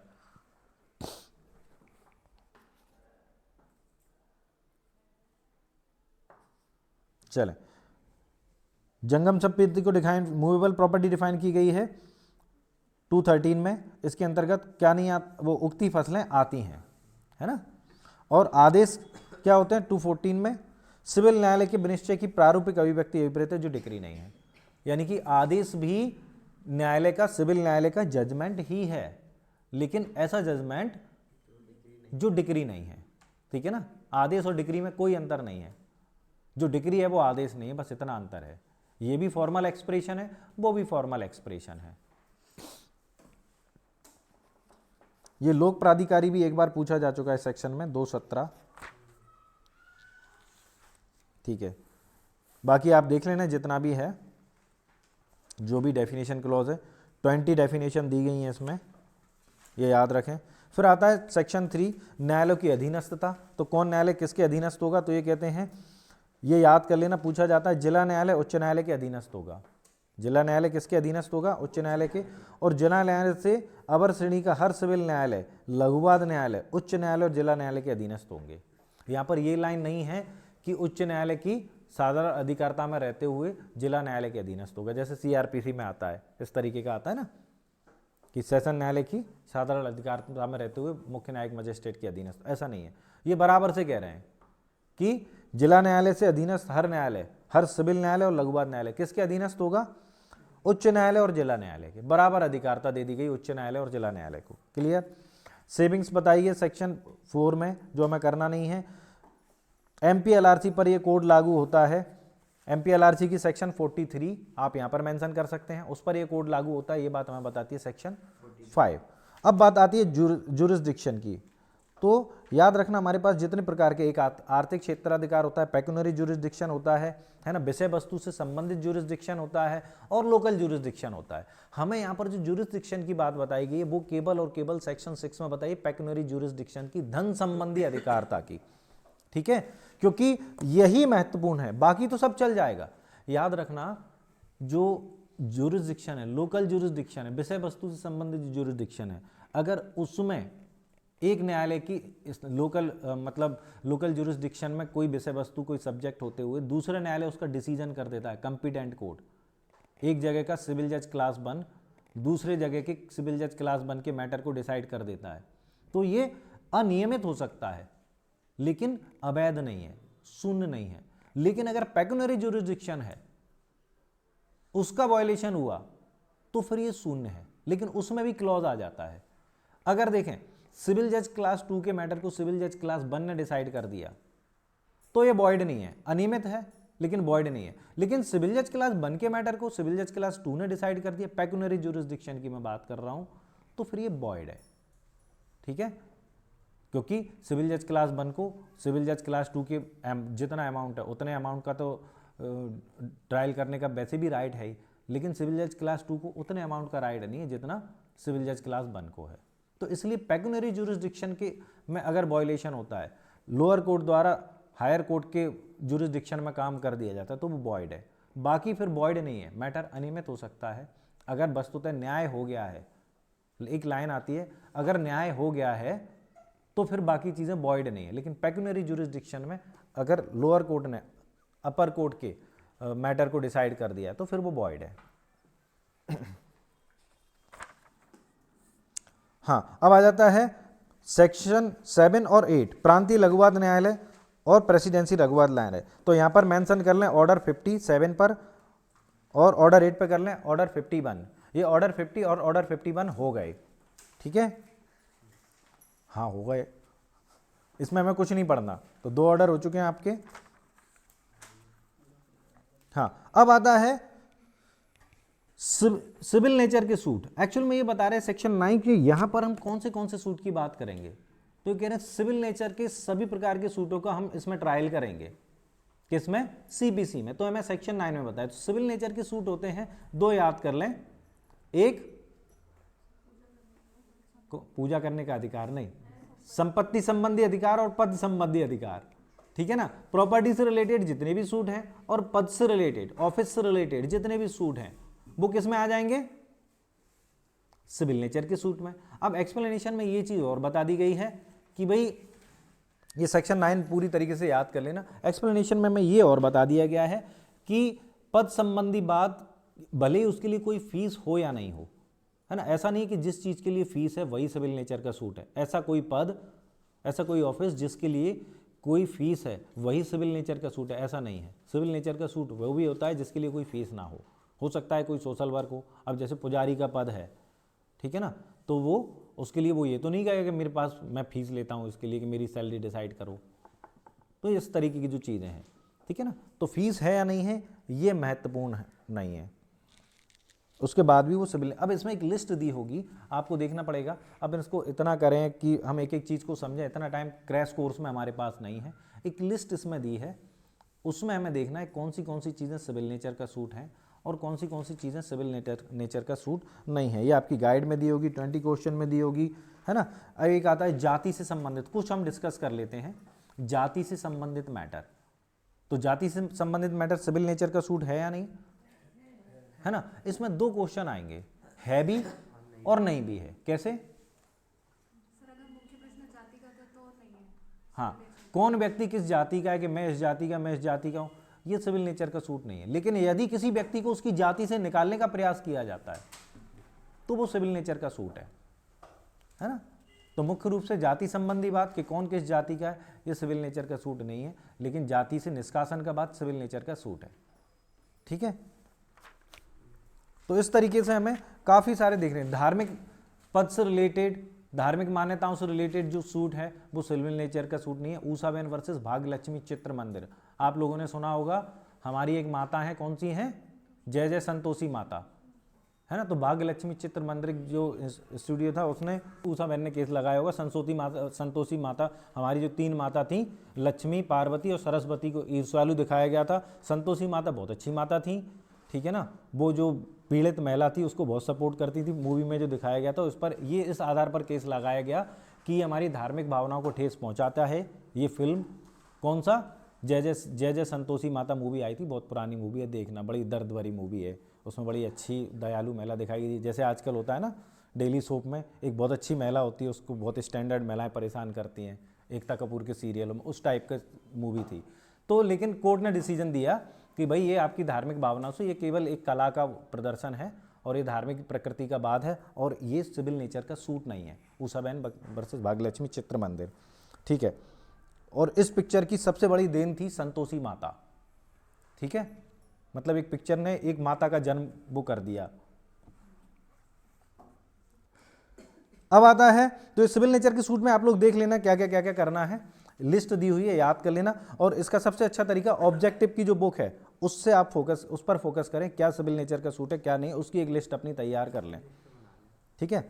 जैसे राजनीति से संबंधित मामले सिविल नेचर के सूट नहीं है, औद्योगिक विवाद से मामले सिविल नेचर के सूट नहीं है, लोक नीति के विरुद्ध मामले सिविल नेचर के सूट नहीं है, ठीक है ना। जहाँ वैकल्पिक उपचार हो वो भी सिविल नेचर के सूट नहीं है, इस टाइप से चलेगा, है ना। मुर्दे गाड़ने का बाद, लेखा से संबंधित बाद, पूजा के अधिकार का बाद, संविदा के लिए बाद, स्पेसिफिक रिलीफ एक्ट के लिए बाद, ये सब सिविल नेचर के सूट हैं। और भी बहुत सारे आएंगे, लिस्ट में मिलेंगे आपको। जैसे SRA में जितने भी सूट दिए गए हैं, है ना, SRA में अलग अलग चैप्टर हैं, तो वो सब सिविल नेचर के सूट है। कॉन्ट्रैक्ट से रिलेटेड सूट सिविल नेचर के सूट हैं, ठीक है। अब हम चलते हैं, दो सेक्शन हमारे पास हम देखेंगे 10 और 11। तो ये कहते हैं पहला सब रेस जुडिस और दूसरा आता है रेस जुडिकेटा। यहाँ पर हम बात कर रहे हैं, कॉन्सेप्ट ये है कि भाई एक केस एक कोर्ट में चलेगा और एक ही बार डिसाइड होगा, है ना। एक जो केस है वो एक ही कोर्ट में चलेगा और एक ही बार डिसाइड होगा। तो यहाँ पर सेक्शन 10 ये कहती है कि भाई एक केस को हम दो जगह नहीं चलने देंगे अगर वो कंटिन्यूएशन में है। एक केस हम दो जगह नहीं चलने देंगे और अगर वो चलता है तो हम दूसरे केस को रोक देंगे जो दूसरा चल रहा है। इसको हम बोलते हैं सब रेस जुडिस, विचाराधीन बात का सिद्धांत, है ना, विचाराधीन न्याय, सब रेस जुडिस, यानी कि अभी हम इसको डिटेल में करेंगे। दूसरा होता है रेस जुडिकेटा सेक्शन 11। वो ये कहता है अगर एक केस में फाइनल डिसीजन दिया जा चुका है तो उसी ग्राउंड पर दूसरा केस उन्हीं पार्टियों के बीच में फाइल नहीं किया जा सकता। यानी कि सेक्शन 10 और 11 को टेक्निकली अगर देखा जाए तो सेक्शन 10 दो केस चलने से उस कंडीशन में रोक रही है जब केस चल रहा है, और सेक्शन 11 तब अप्लाई होती है जब केस में डिसीजन हो चुका है, तो हम उसी आधार पर दूसरा केस फाइल नहीं कर सकते। तो लगभग एक ही है सेक्शन 10 और 11। तो चलते हैं, पहली आती है बात का रोक दिया जाना। तो सेक्शन 10 यही कहती है कि भाई कोई भी न्यायालय ऐसे केस में आगे कार्रवाई नहीं करेगा, यानी कि रोक देगा जिसके संबंध में उन्हीं पक्ष का, इसमें मेन कंटेंट आते हैं जो केस है, चाहे वो सेक्शन 10 का हो चाहे वो सेक्शन 11 का हो, मेन कंटेंट ये आते हैं, उसमें पार्टीज एक होना चाहिए, ठीक है ना, और पार्टीज की जो सब्जेक्ट है वो भी एक होना चाहिए, उस सब्जेक्ट के संबंध में जो रिलीफ मांग रहे हैं वो भी एक होना चाहिए, ठीक है। अब सवाल ये उठता है क्या ये सेक्शन 10, 11 रिप्रेजेंटेटिव सूट पर लागू होती हैं? ऑर्डर 1 रूल 8 रिप्रेजेंटेटिव सूट पर लागू होती है? तो होती हैं। क्यों होती हैं? क्योंकि यहां पर हो सकता है कि रिप्रेजेंटेटिव सूट में डायरेक्टली तो कोई पार्टी नहीं होती, कुछ एक व्यक्ति होते हैं जो केस फाइल करते हैं, लेकिन उसमें जो सब्जेक्ट होता है और सब्जेक्ट से रिलेटेड जो इंटरेस्ट होता है वो कई लोगों का हो सकता है। तो भले ही वो लोग उसमें डायरेक्ट पार्टी नहीं है, लेकिन अगर उनके इंटरेस्ट के लिए दूसरे व्यक्तियों द्वारा केस लड़ा जा रहा है तो वो पार्टी माने जाएंगे, ठीक है ना। तो वो ये नहीं कह सकते दूसरे लोग कि नहीं साहब हमने तो केस लड़ा ही नहीं था, ना तो हम पार्टी थे, है ना हमारा नाम केस में आया है। वो सब रिप्रेजेंटेटिव सूट में माने जाएंगे। जैसे अब हाई कोर्ट ने जो नॉर्म्स बनाए उसके खिलाफ जो सिविल जज के एग्जाम से रिलेटेड, भाई कुछ लोग कह रहे हैं कि भाई जिसका नाम होगा केस में उन्हीं के फेवर में आएगा डिसीजन। नहीं, कोई फर्क नहीं पड़ता किसका नाम है किसका नहीं है, भले ही दो लोग केस फाइल कर दें, वो डिसीजन लागू पूरे इंडिया पर होगा, सारे कैंडिडेट के लिए उसको फायदा होगा। चले, तो यहां पर रिप्रेजेंटेटिव सूट भी आ जाता है। तो मेन कंटेंट क्या है? एक ही पार्टी हो दोनों तरफ, ठीक है ना, और एक ही विषय वस्तु हो और उस विषय वस्तु में उनका एक ही इंटरेस्ट हो। अगर ये है तो फिर वो उसी आधार पर दूसरा केस फाइल नहीं किया जाएगा अगर एक केस चल रहा है तो। लेकिन मैटर ये करता है कि वो केस कहां चलना चाहिए, तो वो केस चलना चाहिए भारत के किसी न्यायालय में, ठीक है ना, भारत के किसी न्यायालय में जो उसमें डिसीजन देने के निर्णय करने के लिए कंपिटेंट हो, यानी कंपिटेंट कोर्ट, अगर सिविल जज क्लास का है तो सिविल जज क्लास 1 में ही जाएगा, क्लास 1 का सिविल जज क्लास 1 में, 2 में नहीं जाएगा। तो सक्षम अधिकारिता वाला कोई भी, इसमें जो लाइन दी गई है कि जो निर्णय करने के लिए सक्षम हो, इसका मतलब है कंपिटेंट कोड, तो कंपिटेंट कोड में होना चाहिए। और भारत के न्यायालय में या ऐसे न्यायालय में जो भारत सरकार द्वारा स्थापित किया गया है, चालू रखा गया है, या कोई भी अन्य सक्षम न्यायालय या फिर उच्चतम न्यायालय में लंबित हो, सुप्रीम कोर्ट में, ठीक है। तो इन सभी जगह पर इन कोर्ट में, कंपिटेंट कोर्ट में कोई भी दूसरा केस फाइल नहीं किया जाएगा। इसको हम कहते हैं, ये प्रोसीजर लॉ है। इसमें एक और कंटेंट आप नोट कर लें, ये प्रोसीजरल प्रोविजन है। सेक्शन 10 एक प्रोसीजरल प्रोविजन है और इसके आधार पर कोई अगर इसके अगेंस्ट अगर कोई डिक्री दी जाती है तो वो नल एंड वॉइड नहीं होती।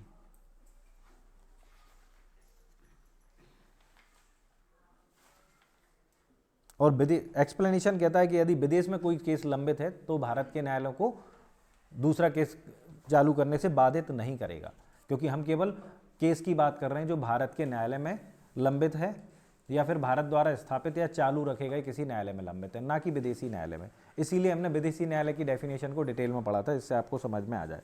तो ये प्रक्रियात्मक लेख है। जबकि एक केस था मनोहर लाल चोपड़ा वर्सेस राम बहादुर राव, इसमें कहा गया था ये मैंडेटरी है। मनोहर लाल चोपड़ा वर्सेस राम बहादुर राव, राजा सेठ हीरा लाल, है ना, मनोहर लाल चोपड़ा बनाम राम बहादुर राय, राजा सेठ हीरा लाल। इसमें एक आ गया था सेक्शन 10 के प्रोविजन है जो मैंडेटरी हैं। अब आ जाती है सेक्शन 11। तो अभी तक हम बात कर रहे थे अगर एक केस चल रहा है एक न्यायालय में तो उसी के ग्राउंड पर दूसरा केस फाइल नहीं किया जाएगा, लेकिन सेक्शन 11 रेस जुडिकेटा एक अलग बात करती है कि एक न्यायालय ने एक केस में फाइनल डिसीजन दे दिया है। अगर फाइनल डिसीजन दे दिया गया है तो उसी आधार पर उन्हीं पक्षकारों में उसी विषय वस्तु के संबंध में उसी इंटरेस्ट के लिए, एक ही इंटरेस्ट के लिए कोई दूसरा केस फाइल नहीं किया जाएगा, ठीक है ना। इसके लिए हमें तो ये सेम टू सेम यही बात कहते कि भाई उसमें कोई ऐसा केस विचारण नहीं करेगा जिसमें इस तरीके के सक्षम न्यायालय द्वारा अंतिम डिसीजन दिया जा चुका है। पूरा आप टाइटल पढ़ लें, इसमें 8 एक्सप्लेनेशन है जिसके बारे में हम थोड़ी देर से चर्चा करेंगे। पहले हम इसको थोड़ा सा और समझ लें, इसमें जो, क्योंकि इसमें ऑब्जेक्टिव बीच से भी आ सकते हैं कहीं से भी, तो हम इसके बारे में थोड़ा सा डिस्कस और कर लें। तो पहले तो इसके लिए 4 ग्राउंड है कि रेस जुडिकेटा क्यों लागू किया जाता है। वो 4 ग्राउंड हमें इंग्लिश में भी याद करने पड़ेंगे, इसके जो मैक्सिम्स भी याद करने पड़ेंगे, उनके अर्थ भी याद करने पड़ेंगे, कोई सा भी कभी भी पूछा जा सकता है। तो 4 हैं। पहला है राज्य के हित में मुकदमेबाजी का अंत, इंटरेस्ट रिपब्लिसिया अर्सिट फिनिश लिटम, है ना। तो ये कहता है कि राज्य के हित में मुकदमेबाजी का अंत हो, यानी कि केस कम से कम लगें और इसमें मुकदमेबाजी का अंत हो, नहीं तो लोग बार बार केस फाइल करते रहेंगे, ठीक है। दूसरा आता है नेमो डेबिट विज वेक्सारी प्रो ऊनाउट इडेम कौजा, तो किसी व्यक्ति को एक बार हेतुक के लिए दोबारा तंग नहीं किया जाएगा। वैसे अगर अपन देखें तो ये क्लॉज सेक्शन 300 सीआरपीसी में भी लागू होता है और आर्टिकल 20 क्लॉज 2 कॉन्स्टिट्यूशन में भी लागू होता है, ठीक है ना। तो उसमें भी लागू होता है। 2 है 3 है, हाँ 2 है, चलें, तो उस पर भी लागू होता है। 300 सीआरपीसी में भी लागू होता है कि एक ही व्यक्ति को एक बार हेतुक के लिए दोबारा तंग नहीं किया जाएगा। तीसरा सूत्र है रेस जुडिकेटा प्रो बैरिटेड ऑक्यूपिटर, ये प्रांग न्याय को ठीक माना जाए। ये कहते हैं कि भाई ये जो प्रिंसिपल है रेस जुडिकेटा का उसको ठीक माना जाए। दूसरा आता है रेस जुडिकेटा प्रो बैरिटेड हैबिटर, तो ये कहते हैं न्याय निर्णय मामले को सही समझा जाए। तो न्यायालय ने तो क्या क्या आ गए कि एक तो राज्य के हित में मुकदमेबाजी का अंत हो, दूसरा एक व्यक्ति को एक ही कॉज ऑफ एक्शन के लिए बार बार तंग ना किया जाए, तीसरा ये आते हैं जो भी डिसीजन दिए प्रांग न्याय को ठीक माना जाए और न्यायालय के निर्णय को सही माना जाए। तो इस तरीके के 4 ये लैटिन सूत्र हैं, मैक्सिम्स हैं, ये आपको याद करने पड़ेंगे। इनके हिंदी अर्थ पूछे जा सकते हैं, इनका ये भी पूछा जा सकता है कि जो सूत्र हैं वो कौन से सेक्शन से रिलेटेड हैं, तो आपको याद होने चाहिए। ऑलमोस्ट चारों किसी न किसी एग्जाम में पूछे जा चुके हैं, है ना। अभी तक हमने जो भी पढ़ा है उसमें सबसे ज़्यादा समझने की सेक्शन यही थी। दूसरी चीज़ आपसे ये भी पूछा जा सकता है, जैसे हम एविडेंस एक्ट में पढ़ते हैं, एविडेंस एक्ट में अगर देखा जाए तो एक बात आती है कि भाई रेस जुडिकेटा को हम कैसे बताएंगे रेस जुडिकेट। तो सेक्शन 40 में जो प्रीवियस जो डिसीजन दिया गया है उसकी सर्टिफाइड कॉपी आप सेक्शन 40 में इस बात में रिलेवेंसी के रूप में दे सकते हैं। अगर कोई नया केस फाइल किया जाता है, पुराना जो केस डिसाइड हो चुका है उसी मैटर में एक नया केस फाइल किया है, तो हम ये कह सकते हैं कि नहीं, ये केस यहाँ मेंटेनेबल नहीं है, क्योंकि यहाँ पर रेस जुडिकेटा लगता है। तो रेस जुडिकेटा को अप्लाई करने के लिए सेक्शन 40 एविडेंस एक्ट में प्रोविजन है। लेकिन हाँ, रेस जुडिकेटा के प्रभाव को समाप्त करने के लिए भी सेक्शन 44 एविडेंस एक्ट में ही प्रोविजन है, जो 3 ग्राउंड पर दिया जा सकता है, फ्रॉड और कोल्यूजन और है ना competency of court, incompetency of court. अगर कोई ये प्रूव कर देता है कि ये मामला कपट पर आधारित था, है ना, कॉन्स्पिरेसी पर आधारित था, दुर्विसंधि पर आधारित था, कोल्यूजन पर था, या फिर न्यायालय सक्षम न्यायालय नहीं था, कंपिटेंट कोर्ट नहीं था, ये बताकर आप सेक्शन 11 के इफेक्ट को समाप्त कर सकते हैं और उसी आधार पर एक नया केस फिर से फाइल कर सकते हैं। क्लियर? इसमें एक क्वेश्चन उससे रिलेटेड भी आता है, रिट पिटीशन पर लागू होता है या नहीं, बंदी प्रत्यक्षीकरण रिट पर, तो उस पर लागू नहीं होता। बंदी प्रत्यक्ष हैबियस कॉर्पस पे ये लागू नहीं होता। ठीक है, चले अब हम इसके एक्सप्लेनेशन देख लेते हैं। एक्सप्लेनेशन ये समझने लायक है। एक्सप्लेनेशन 1, तो ये कहते हैं पूर्ववर्ती बात क्या है। पूर्ववर्ती बात हम बात कर रहे थे कि यानी कि पहले से एक जो केस डिसाइड किया गया है, अगर कोई केस डिसाइड हो गया तो नया केस नहीं लाया जाए। हो सकता है एक मैटर में 2 केस एक साथ चल रहे हों, है ना, केस नंबर 1 पहले फाइल किया गया था, केस नंबर 2 बाद में फाइल किया गया, ठीक है, लेकिन बाय डिफॉल्ट केस नंबर 2 पहले डिसाइड हो गया, बाय डिफॉल्ट केस नंबर 2 पहले डिसाइड हो गया। तो यहां पर जो केस नंबर 2 है वो पूर्ववर्ती वाद माना जाएगा, ठीक है, और जो केस नंबर 1 है उसको रोक दिया जाएगा और अब उसके खिलाफ कोई केस, तो यहां पर महत्वपूर्ण ये नहीं है केस कौन सा पहले फाइल किया गया, महत्वपूर्ण ये है कि डिसीजन पहले कौन से केस में है। जिसमें डिसीजन आया वो पूर्ववर्ती बात है और उस पर रेस जुडिकेटा लागू हो जाएगा, है ना। अब दूसरा जो केस चल रहा है या नया फाइल किया जाता है वो रोक दिया जाएगा, ठीक है ना। सेकंड एक्सप्लेनेशन छोड़ें, तीसरा भी छोड़ें, फोर्थ ये मेंस के लिए भी है। ये कहता है कौन सा, प्रलक्षित प्रांग न्याय, कंस्ट्रक्टिव रेस जुडिकेटा 4 में आता है, लिख लें। इस पर मेंस में, प्री में बहुत पूछा जाता है, प्री में भी पूछा जाता है ना। 11(4) प्रलक्षित प्रांग न्याय, कंस्ट्रक्टिव रेस जुडिकेटा, इसमें पूछा जाता है। इसमें ये बताया गया है कि ना केवल हम एक जो केस फाइल किया गया है अगर वो डिसीजन हो चुका है उसमें, ठीक है ना, तो उसके आधार पर हम दूसरे केस को रोकते हैं उसी ग्राउंड पर, बल्कि अगर तुमने एक केस में कुछ ग्राउंड लिए हैं और कुछ ग्राउंड छोड़ दिए हैं उस केस को जीतने के, लड़ने के लिए, अपने फेवर में करने के लिए, तो जो ग्राउंड तुमने छोड़ दिए हैं वो ऐसे माने जाएंगे कि वो ऑलरेडी यहाँ पर हैं, यानी कि अब तुम्हें नए ग्राउंड भी नहीं लेने दिए जाएंगे। जितना तुमने ग्राउंड लिया है एक केस को लड़ने के लिए उतने ही ग्राउंड पर तुम केस लड़ोगे, तुम्हें बार बार नए ग्राउंड पर उसी केस में फिर नहीं आने दिया जाएगा। तो ऐसा माना जाएगा जो केस तुम एक बार लेकर आए हो एक मैटर के संबंध में, उससे रिलेटेड सारे मुद्दे आप लेकर आ चुके हो और जो मुद्दे नहीं लाए हो वो इंक्लूड माने जाएंगे, ऐसे जैसे कि तुम्हें वो मुद्दे ऐसे लगते ही नहीं थे कि वो किसी काम के हैं, ठीक है ना। तो इसको हम बोलते हैं प्रलक्षित प्रांग न्याय। अभी हम केस की बात कर रहे थे 11 में। क्लॉज 4 कहता है इसका एक्सप्लेनेशन, जो भी आप इशू, आक्रमण, प्रतिरक्षा और आक्रमण का आधार जो कुछ भी बनाया जा सकता था, हम ये मान के चलेंगे वो आधार तुम ऑलरेडी फर्स्ट टाइम में ही लेकर आए हो, ठीक है, और उसके लिए तुम्हें बार बार नया केस नहीं लाने दिया जाएगा। बार बार ये नहीं कहेंगे अब ये आधार आ गया, एक अपना पूरा मामला एक बार में लेकर आए।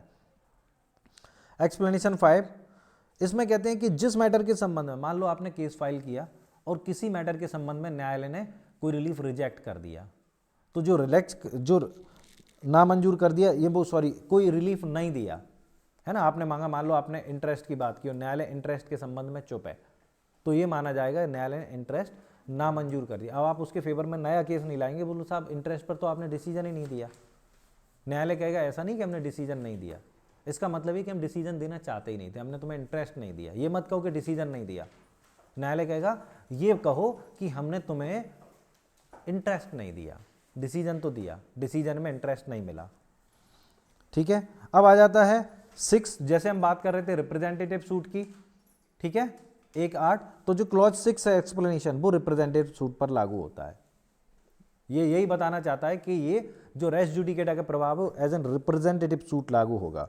एक्सप्लेनेशन 4 कहता है एग्जीक्यूशन। तो एक्सप्लेनेशन 4 ये कहना चाहता है भाई ये जो प्रोविजन है सेक्शन 11 का रेस जुडिकेटा का, वो एग्जीक्यूशन की प्रोसीडिंग पर भी लागू होता है, निष्पादन कार्रवाई यानी कि ऑर्डर 21 पर भी लागू होता है। यानी कि एक मैटर में आप एक ही बार एग्जीक्यूशन करवाएंगे, बार बार उसके लिए लगाएंगे साहब ये रह गया वो रह गया, ठीक है। तो ये देख लेना कौन सा एक्सप्लेनेशन किस किस के लिए लागू होता है। तो यहां पर हमारा रेस जुडिकेटा खत्म होता है।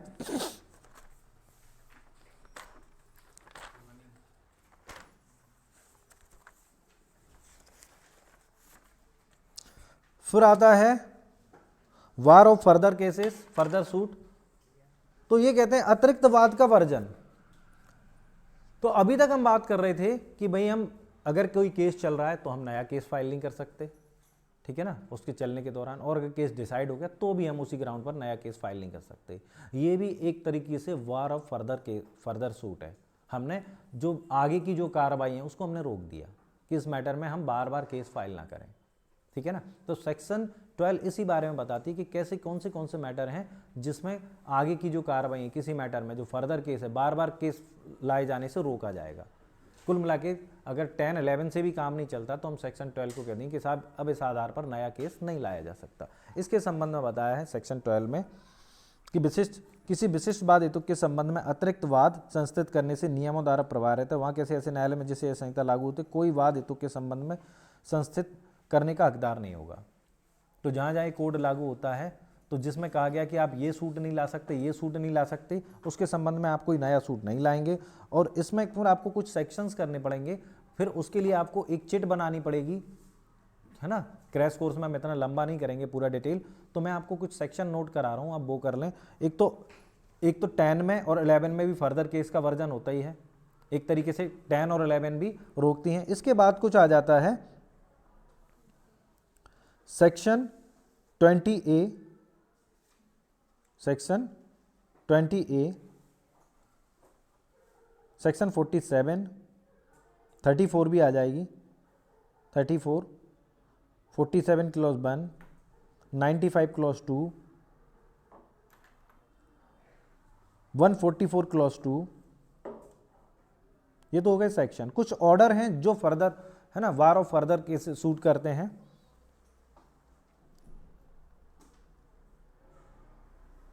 पहला ऑर्डर है हमारा ऑर्डर 2 रूल 2, दूसरा है ऑर्डर 9 रूल 9, ऑर्डर 9 रूल 9, तीसरा है ऑर्डर 22 रूल 9,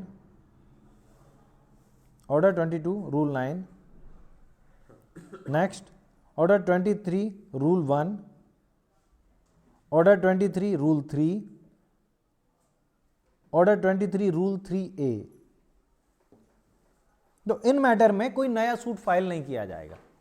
वैसे हम इसको डिटेल भी कर सकते थे, 9 तो हमने पहले ही डिस्कस कर लिया कि अगर आपके व्यतिक्रम के कारण कोई केस वो खारिज कर दिया है। 2 ये कहती है कि आपने कोई सूट फाइल किया, ठीक है ना, और आपने उसको कुछ इशूज न्यायालय की अधिकारिता में लाने के लिए, या आपने उसको विड्रॉल करी या कम इशूज उसमें लेकर आए न्यायालय की अधिकारिता में लाने के लिए, लेकिन न्यायालय की परमिशन के बिना आपने उसको विड्रॉल कर लिया, या नया कोई इशूज नहीं उठाया, कोई मुद्दा नहीं उठाया न्यायालय की अनुमति के बिना, तो ये माना जाएगा उसके संबंध में जो आपने वापस ले लिया बिना अनुमति के न्यायालय के, उसके संबंध में आप नया केस फाइल नहीं कर सकते। ऑर्डर 22 रूल 9 कहता है यदि एक पक्षकार मर गया है और उसके वैध प्रतिनिधि को, जब कोई पक्षकार मर जाता है उसके लीगल रिप्रेजेंटेटिव को आप डिक्री वो जजमेंट डेप्टर की दशा में सेक्शन 50 में केस पर लाते हैं, है ना, 30 डेज में लाते हैं, उसके अगेंस्ट आप लीगल रिप्रेजेंटेटिव को लाते हैं। और अगर आप ऐसा नहीं कर पाते हैं विद इन टाइम में, तो उसके लिए भी आप नया केस फाइल नहीं कर सकते। ये हमें बताता है ऑर्डर 22 रूल 9, ठीक है ना। ऑर्डर 23 रूल 1 बताता है जहाँ वादी अपने वाद को आगे नया वाद लाने की न्यायालय की अनुमति अभिप्राप्त करने के बिना वापस ले लेता है, वहाँ नहीं। आपने केस वापस लिया है और आपने वापस लेते समय न्यायालय की परमिशन नहीं ली है, तो फिर आप उस मैटर में नया केस फाइल नहीं कर। हाँ, न्यायालय की परमिशन से वापस लिया तो फिर नया केस फाइल कर सकते हैं।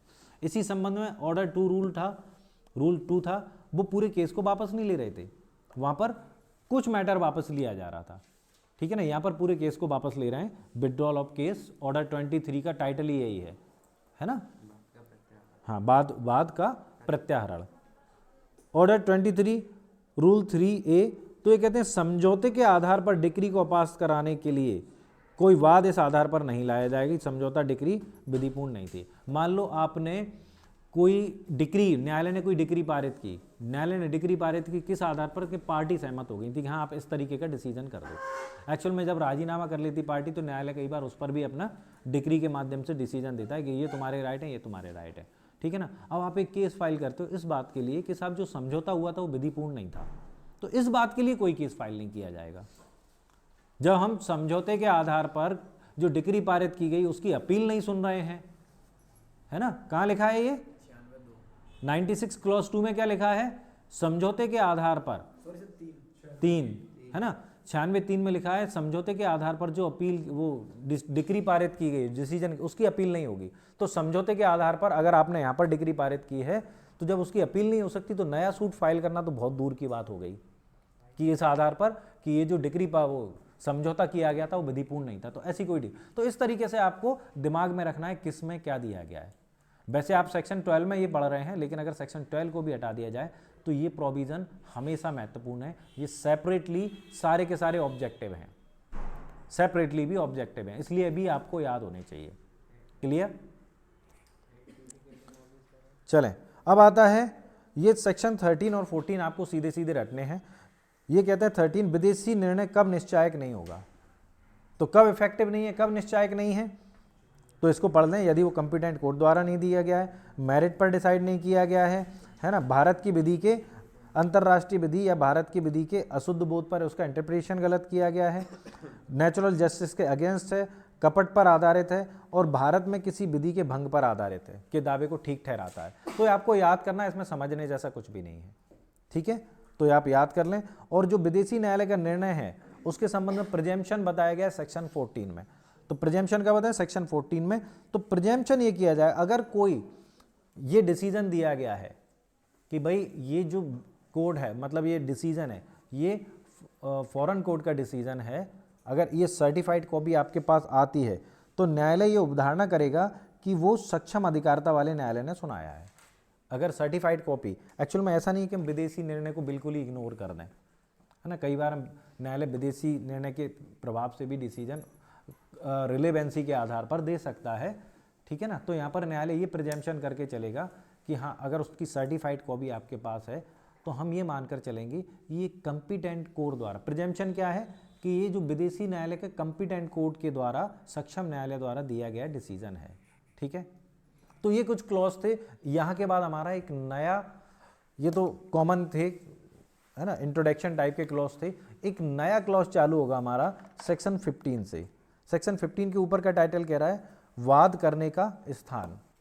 जुरिस्डिक्शन के बारे में बात कर रहे हैं कि भाई बात करने का स्थान क्या होगा। अभी तक ऊपर ने बात कर ली कौन सा केस फाइल किया जाएगा, कौन सा नहीं किया जाएगा, ठीक है ना, लेकिन कहाँ किया जाएगा, अब बात ये आ रही है। इसके बारे में मैं जो टोटल प्रोविजन दिया गया है वो 15 to 20 में दिया गया है ना। 15 to 20 में बताया गया केस कहाँ कहाँ फाइल किया जाएगा। क्लियर। तो अपन चलते हैं आगे, भाई केस कहाँ कहाँ फाइल किया जाएगा। देखिए जैसे हमारे यहाँ CRPC में होता है कि भले मैटर सेशन ट्रायल क्यों ना हो, कॉग्निजेंस कौन लेगा, JMFC या JMSC, specially authorised bye CJM, है ना, सेकंड क्लास मजिस्ट्रेट या फर्स्ट क्लास मजिस्ट्रेट, ये कॉग्निजेंस लेते हैं। इसी तरीके से हमारे यहाँ जो सूट फाइल किया जाता है सिविल में, वो निम्नतम श्रेणी के कंपिटेंट कोर्ट के द्वारा किया जाता है, निम्नतम श्रेणी का कंपिटेंट कोर्ट, जो सबसे निचली श्रेणी का सक्षम अधिकारिता वाला न्यायालय उसमें किया जाएगा। हो सकता है वो सिविल जज क्लास 2 हो सकता है सिविल जज क्लास 1 हो, या हो सकता है अमाउंट है वो करोड़ों का हो तो डायरेक्ट जिला न्यायालय भी आ सकता है उसमें। यहाँ पर जो निम्नतम श्रेणी शब्द का यूज़ किया गया है वो उसकी पेक्यूनरी जुरिस्डिक्शन के बारे में बताता है, क्योंकि निम्नतम श्रेणी का तो पेक्यूनरी जुरिस्डिक्शन ही हो सकता है ना। धन संबंधी अधिकारिता में आप आदमी कम ज़्यादा हो सकता है, ठीक है। लोकल जुरिस्डिक्शन में तो ये संभव नहीं है। तो पेक्यूनरी जुरिस्डिक्शन के बारे में बताएं निम्नतम श्रेणी के, तो कहाँ किया जाएगा, जो तो आपको सेक्शन 15 में क्या याद करना है, निम्नतम श्रेणी के सक्षम न्यायालय में, हाँ, जो उसका विचारण करने के लिए सक्षम है, ठीक है। और ये मैंडेटरी है। फिर ये मैंडेटरी प्रोविजन का, जैसे मैंने सेक्शन 6 में आपको बताया था पेक्यूनरी जुरिसडिक्शन के बारे में, वो यही था कि अगर आपका पेक्यूनरी जुरिसडिक्शन ये मैंडेटरी प्रोविजन है, इसका कड़ाई से पालन किया जाएगा, सख्ती से, और अगर इसका वॉल्यूशन होता है तो इसके अगेंस्ट जो डिसीजन दिया जाएगा वो वॉइड है। लेकिन फिर उसमें वही कंडीशन लग जाएगी वॉइड होने के संबंध में। मान लो सिविल जज क्लास 2 का मैटर सिविल जज क्लास 1 सुन लेता है, तो ये अनियमित होगा लेकिन वॉइड नहीं होगा। लेकिन अगर सिविल जज क्लास 1 का मैटर सिविल जज क्लास 2 सुन लेता है तो वो वॉइड होगा, क्योंकि उसकी अधिकारता उसको नहीं है ना। चलें अब चलते हैं, अभी तो हमने ये बात कर ली पेक्यूनरी जुरिसडिक्शन की, अब हम बात करते हैं लोकल जुरिसडिक्शन की।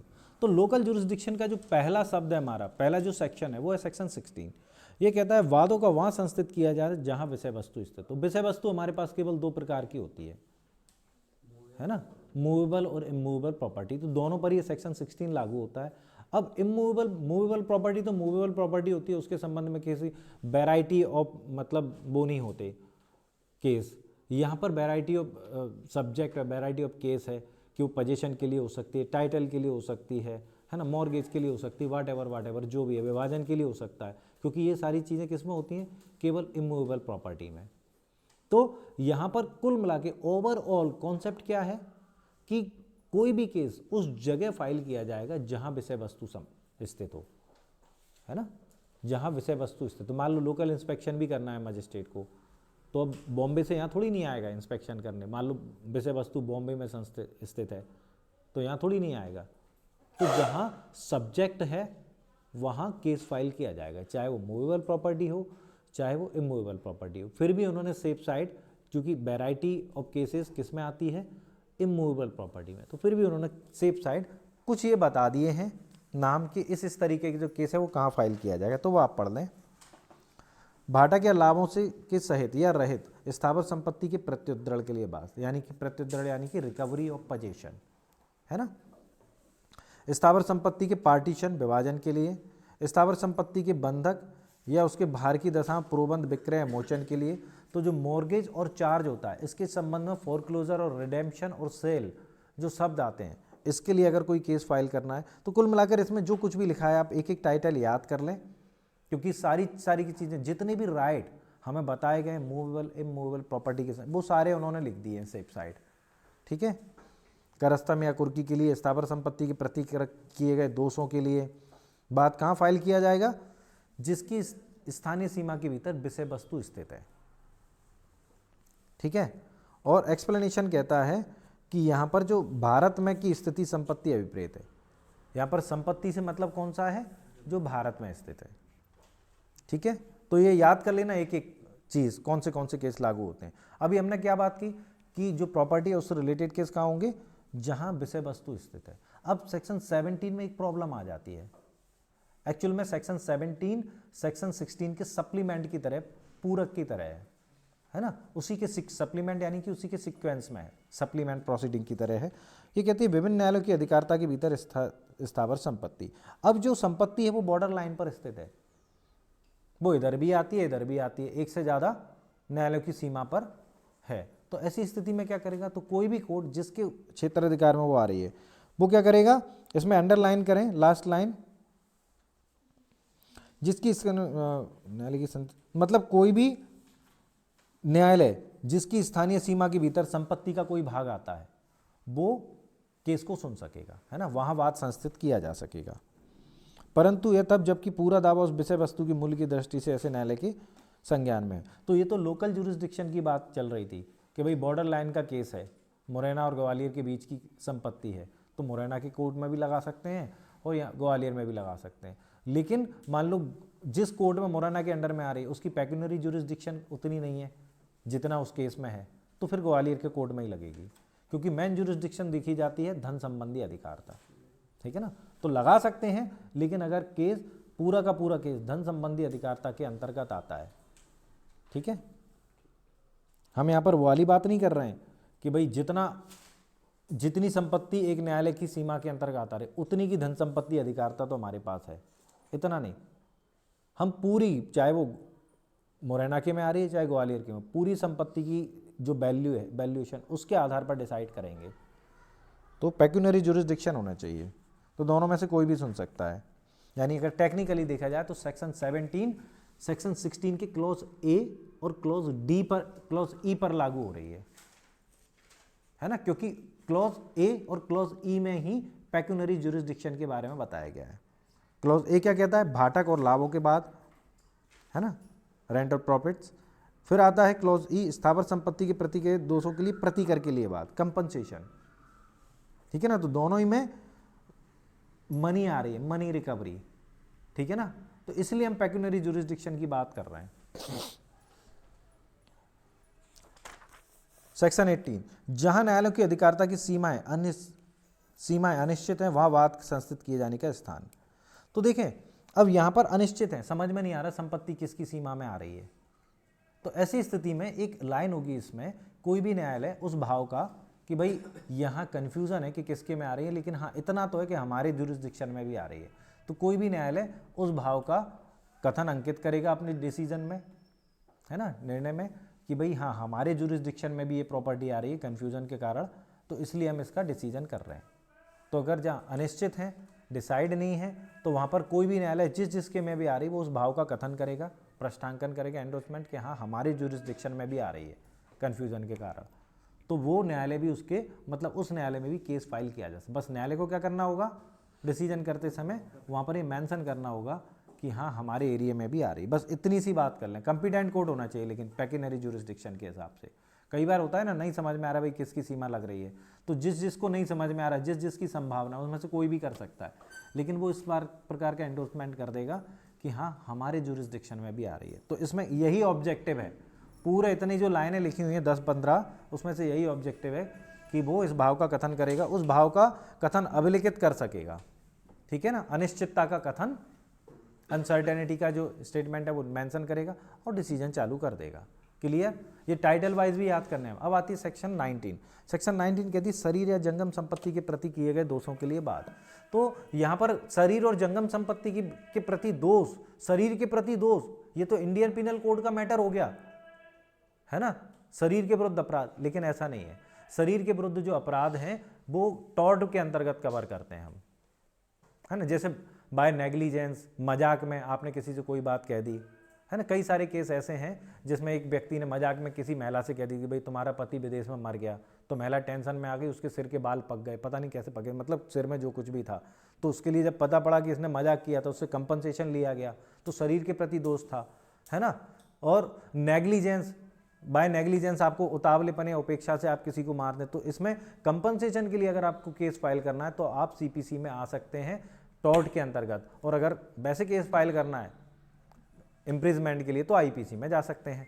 तो इस तरीके के कई मैटर होते हैं, उपेक्षा, उतावलापन, इस तरीके के जो मैटर हैं वो शरीर या संपत्ति के प्रति किए गए दोषों के लिए आते हैं, ठीक है। तो उसके लिए कंपनसेशन के लिए जो आप सूट फाइल करते हैं केवल कंपनसेशन के लिए, तो वो आप कहाँ करेंगे, सीपीसी में, ना कि आईपीसी में।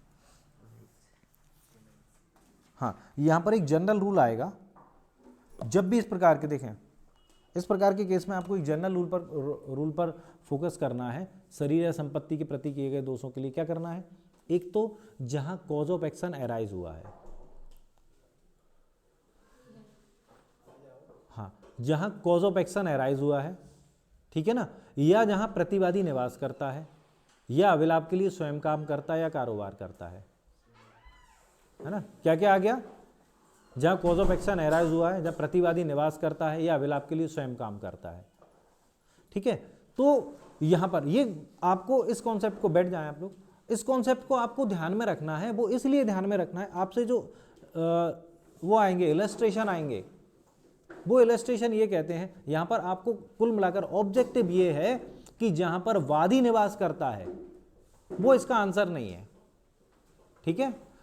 केस वादी की इच्छा से फाइल किया जाएगा, लेकिन किन जगहों पर, जहां कॉज ऑफ एक्शन अराइज हुआ है, प्रतिवादी निवास करता है, बिजनेस करता है, जॉब करता है, कौन, डिफेंडेंट, क्योंकि हमें केस डिफेंडेंट के खिलाफ लड़ना है, हमें डिफेंडेंट को पकड़ना है, ठीक है ना। इसलिए केस उस जगह फाइल किया जाएगा या तो जहां कॉज ऑफ एक्शन अराइज हुआ है या प्रतिवादी रहता है या काम करता है, ना कि वहां जहां वादी निवास करता है, ठीक है। इस बात को ध्यान में रखना। तो यही इसका ऑब्जेक्टिव है। आंसर क्या है कि कहाँ नहीं फाइल किया जाएगा, जहाँ वादी निवास करता है। सेक्शन 19, सेक्शन 20 सभी जगह एक ही कॉन्सेप्ट है।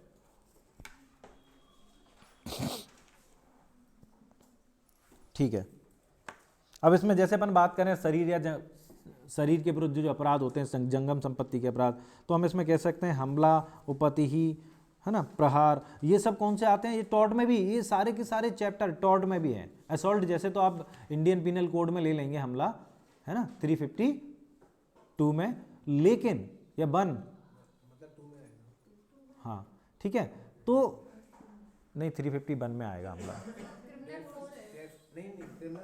डेफिनेशन दिया 351 में। हाँ वो पनिशमेंट की बात करो ना तुम, हाँ डेफिनेशन तो 351 में ही आएगी ना, हमला वही होता है। ठीक है, हाँ वो उसमें पनिशमेंट है।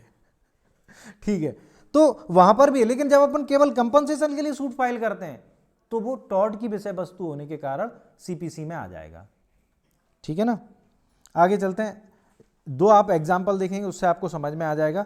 दिल्ली में निवास करने वाला ए कलकत्ते में बी को पीटता है। ए ने कहाँ पीटा बी को? कलकत्ते में, यानी कि कॉज ऑफ एक्शन कहाँ पर एराइज हुआ?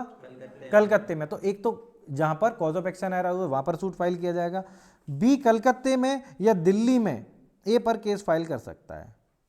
कहां पर? क्योंकि पीटने वाला कहां पर रहता है? दिल्ली में, है ना, और पीट कहां रहा है? कलकत्ते में। यहां पर इन्होंने ये मेंशन ही नहीं किया कि वो कहां रहता है, बी, ये मेंशन ही नहीं किया उन्होंने, क्योंकि हमें इस बात से मतलब ही नहीं कि बी कहां रहता है। हमें कहां करना है? जहां कॉज ऑफ एक्शन एराइज हुआ है, या फिर जहां प्रतिवादी निवास करता है, या वो काम करता है, क्योंकि हमें पकड़ना किसको है? प्रतिवादी को। सेम टू सेम क्लॉज आ जाएगा सेक्शन 20 में। प्रतिवादी निवास करते हैं या बाद हेतु पैदा होता है। तो इसके अलावा जितने भी हमने अभी तक देखे थे 16, 17, 18, 19, इसके अलावा जितने भी केस हैं वो सब सेक्शन 20 में कवर हो जाएंगे। और उसके संबंध में ये कह रहे हैं कि वो कहाँ पर, उसके लिए केस कहाँ पर चलेगा, कंपिटेंट कोर्ट कहाँ का है? जहाँ कॉज ऑफ एक्शन एराइज हुआ है, प्रतिवादी निवास करता है, या वो व्यापार करता है, या कारोबार करता है ना, या विलाप के लिए स्वयं काम करता है। तो केवल इतना करें, टाइटल वाइज काफ़ी है। ठीक है, इसके एग्जाम्पल थोड़े से बड़े बड़े से दिए गए हैं, लेकिन फर्क नहीं पड़ता, कॉन्सेप्ट वही है जो हमने 19 के एग्जाम्पल में देखा था। नहीं देखना एक्सप्लेनेशन। अब आता है 21 अधिकारता के बारे में आक्षेप, है ना। तो आप अगर जुरिस्डिक्शन के बारे में कोई ऑब्जेक्शन लेना चाहते हैं, आक्षेप करना चाहते हैं, ठीक है, वाद लाने के स्थान के बारे में कि वाद यहाँ पर सूट कौन से किसके जुरिस्डिक्शन में लाएगा जाएगा, तो इसके संबंध में 21 कहती है कि ये आप अपील या पुनरीक्षण, वैसे देखें आप जो ट्रायल कोर्ट है उसमें तो फर्स्ट टाइम में उठा ही सकते हैं जुरिस्डिक्शन के बारे में, लेकिन सवाल ये उठता है कि अपील या रिवीजन कोर्ट में भी आप ऐसा मुद्दा उठा सकते हैं। ठीक है ना, तो सीधा जवाब है कि नहीं उठा सकते। हाँ, कंडीशनल ये है कि आप उठा सकते हैं यदि आपने ट्रायल कोर्ट में ये मुद्दा उठाया था फर्स्ट टाइम में, जैसे ही आप फर्स्ट टाइम अपीयर हुए थे, या फिर अगर उसमें इशूज फ्रेम किए जाते हैं तो इशूज फ्रेम करते समय। ठीक है ना, तो अगर आपने उस टाइम पर ये मुद्दा उठाया था ट्रायल कोर्ट में और ट्रायल कोर्ट ने उस पर ध्यान नहीं दिया या आपकी बात को नहीं लिया उसने, है ना, उस पर डिसीजन नहीं दिया, तब आप अपील या रिवीजन कोर्ट में उठा सकते हैं मुद्दा, अन्यथा नहीं उठा सकते।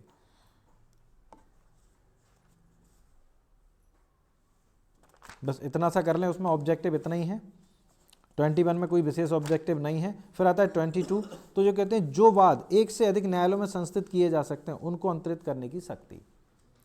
तो कहते हैं अगर जैसे अभी हम बात कर रहे थे एक से अधिक न्यायालयों में कहाँ संस्थित किए जा रहे थे, 17, 18, 19, नहीं 19, 17 और 18 में एक से अधिक न्यायालयों में संस्थित किए जा रहे थे। ठीक है ना, तो उनको ट्रांसफर करने की शक्ति किसको है? तो पहली बात तो ये है, हमने एक कॉन्सेप्ट देखा था 19 और 20 में कि भाई केस वहाँ फाइल किया जाएगा जब प्रतिवादी निवास करता है या कॉज ऑफ एक्शन एराइज हुआ है। ठीक है ना, तो यहाँ पर अगर ये स्थिति बनती है कि भाई केस के लिए एप्लीकेशन, ट्रांसफर के लिए एप्लीकेशन कौन करेगा, तो यहाँ पर हमें बताया 22 में कि एप्लीकेशन प्रतिवादी ही करेगा। कौन करेगा? प्रतिवादी। वहाँ कोई भी अन्य पक्षकारों को सूचना देने की, प्रतिवादी अन्य पक्षकारों को सूचना, तो यहाँ पर जो एप्लीकेशन करेगा कौन? वो कहेगा ठीक है, आप वादी के कहने पर आपके पास 2 प्लेस हैं या 3 प्लेस मान लें कि यहाँ पर कॉज ऑफ एक्शन एराइज हुआ, प्रतिवादी निवास करता है या अभिलाप के लिए स्वयं काम करता है। मान लो तीनों चीज़ें अलग अलग थीं और ये ऑप्शन किसका था, वादी का। वादी केस फाइल कर सकता है, ठीक है ना। तो लेकिन प्रतिवादी ये कह सकता है कि नहीं, इस केस को जैसे आपने उस जगह पे लाया जहाँ प्रतिवादी निवास करता है, तो वो कहेगा नहीं, यहाँ नहीं, आप उस जगह पे लगाओ जहाँ मैं काम करता हूँ, क्योंकि रेगुलर में वहीं रहता हूँ, तो मुझे आना जाना ईजी पड़ता है। तो ये प्रतिवादी का ऑप्शन होगा, ठीक है ना। तो प्रतिवादी के आवेदन पर और अन्य पक्षकारों को सूचना देना है। अगर अंतरण के लिए कोई एप्लीकेशन की जाती है तो अन्य पक्षकारों को सूचना भी दी जाएगी, नोटिस दिया जाएगा, ठीक है। बिना नोटिस के नहीं ये चलेगा ये काम, तो मैंडेटरी प्रोविजन है, ठीक है। बस इतना कर लें, बाकी कुछ नहीं है।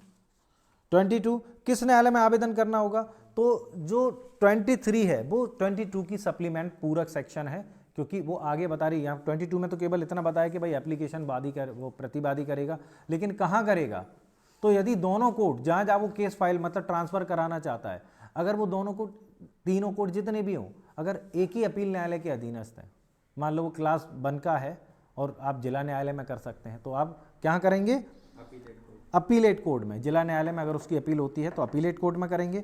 लेकिन यदि वो एक उच्च न्यायालय के अधीनस्थ है, अपीलेट कोर्ट अलग अलग हैं, एक जो कोर्ट है वो मुरैना का है, एक ग्वालियर का है ना, एक भिंड का है, तो ऐसी स्थिति में आप यहाँ पर जो एप्लीकेशन करेंगे अपीलेट कोर्ट में ना करके कहाँ करेंगे, हाई कोर्ट में, ठीक है। लेकिन अगर हाई कोर्ट भी अलग अलग है, मान लो हम स्टेट ही चेंज कर दें, या अपने यहाँ 2 अलग अलग बेंच हैं, खंडपीठ हैं, उनके बॉर्डर लाइन का केस आ जाए, तो क्या करेंगे, इसमें फिर क्लॉज 3 में बताया गया जिसकी अधिकारिता की स्थानीय सीमाओं के भीतर न्यायालय स्तर है जिसमें वाद लाया गया था। तो जिसमें पहले सूट फाइल किया गया था, भाई अंतरण कब होगा, जब सूट फाइल हो जाएगा। तो जिस कोर्ट के जुरिस्डिक्शन में, जिस हाई कोर्ट के जुरिस्डिक्शन में सबसे पहले केस फाइल किया गया था, उसमें एप्लीकेशन की जाएगी। वो डिसाइड करेगा कि भाई मेरे जुरिस्डिक्शन में चलेगा या दूसरे के में जाएगा। तो पहला अपील कोर्ट में, अगर अपील कोर्ट अलग अलग हैं और एक ही उच्च न्यायालय के अधीनस्थ है तो उच्च न्यायालय में, और उच्च न्यायालय भी अलग अलग है तो जिस उच्च न्यायालय की जुरिस्डिक्शन में पहले केस फाइल किया गया है, ठीक है। तो 23 को हमने कैसे पढ़ा, हमने 23 को 22 के सप्लीमेंट के रूप में पढ़ा, क्योंकि 22 अपने आप में अधूरी थी, उसको पूरा करने वाली जो सेक्शन है वो कौन सी थी, 23। अब हम 2 सेक्शन और पढ़ेंगे, 24 और 25, जो ये कहती हैं मामलों का अंतरण। तो यहां पर हमें 24 में जो मेन सेक्शन देखनी है वो करनी है अंतरण प्रत्यरण की साधारण शक्ति। तो ये हमें केवल इतना सा करना है, यहां पर हाई कोर्ट और जिला न्यायालय को, हाई कोर्ट और जिला न्यायालय को अंतरण, सेक्शन 24 में क्या बताया गया है, हाई कोर्ट और जिला न्यायालय को मामलों को प्रत्यारोपण करने की शक्ति है, वापस लेने, अंतरण करने की शक्ति किसको दी गई 24 में, ठीक है। बस इतना करना है और ज्यादा कुछ करना नहीं है, ऑब्जेक्टिव इसमें इतना ही है। अब आता है 25, वादों आदि को अंतरण करने की उच्च न्यायालय की शक्ति।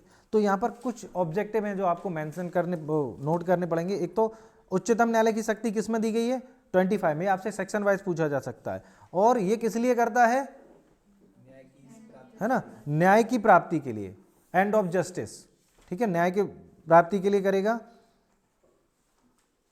और उच्च न्यायालय, उच्चतम न्यायालय कहां कहां मामले को ट्रांसफर कर सकता है, बड़ा कॉमन सेंस का क्वेश्चन है, वो तो किसी भी न्यायालय से किसी भी न्यायालय में कर सकता है, एक हाई कोर्ट से दूसरे न्याय, स्टेट से स्टेट चेंज कर सकता है। यहां पर जो महत्वपूर्ण क्वेश्चन है, आपसे 2 तरीके से वो क्वेश्चन पूछा जा सकता है।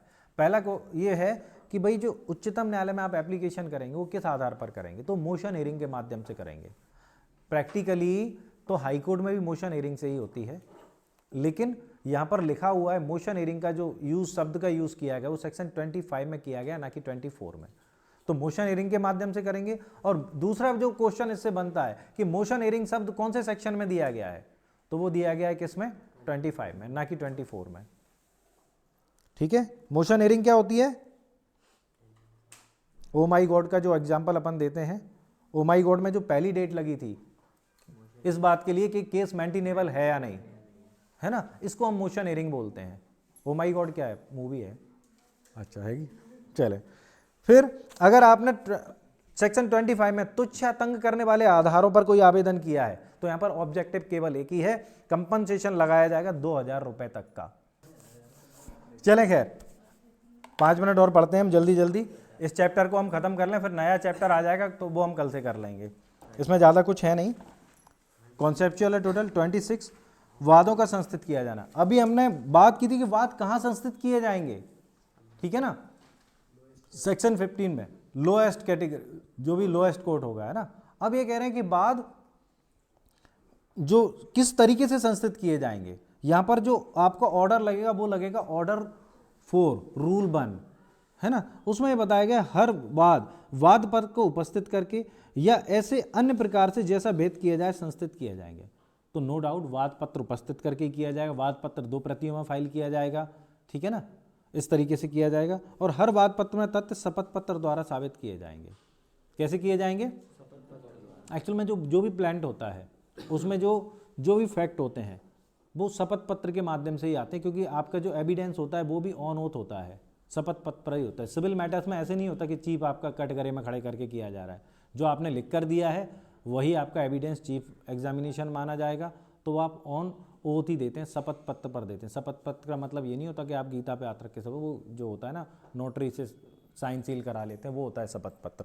तो 2 चीज़ें याद करनी है, वाद पत्र उपस्थित करके किया जाएगा और वाद पत्र में जो तथ्य होंगे शपथ पत्र द्वारा साबित किए जाएंगे। अब हमारे पास इन्होंने 2 समन की बात की है, एक समन सेक्शन 27 में, दूसरा समन इन्होंने बात की है सेक्शन 30 में। तो समन के संबंध में 2 ऑर्डर हमारे लागू होते हैं, एक प्रतिवादी को समन ऑर्डर 5 और एक साक्षी को समन ऑर्डर 16। तो जो सेक्शन 27 है वो प्रतिवादी को समन की बात करता है और जो सेक्शन 31 है वो किसकी बात करता है? साक्षी को समन की बात करता है। तो 27 और 31, 27 प्रतिवादी को समन और 31 साक्षी को समन। इस पर ऑर्डर लिख लेना, ऑर्डर 5 और ऑर्डर 16, ठीक है। और दोनों ही समन, जैसे प्रतिवादी को जो समन है यहाँ पर जो टाइम दिया गया है उसमें टाइम कितना होता है? 30 दिन से अधिक ना होगी। जो समन की तामील का होगा वो 30 दिन से अधिक की ना होगी। उपस्थिति, समन तामील की जा रही तो उसमें जो उपस्थिति का टाइम वो 30 दिन से अधिक नहीं होगा, ये ऑब्जेक्टिव करना है। ऑर्डर 5 में भी यही दिया गया है। और बढ़ी हुई अवधि कितनी दी गई है? 90 डेज। अगर 30 दिन में नहीं किया जाता तो 90 डेज उसमें जो बढ़ा हुआ टाइम है वो दे दिया जाए। फिर आता है 28, जहाँ प्रतिवादी किसी अन्य राज्य में निवास करता है वहाँ समन की तामील। टाइटल वाइज कर लें, 31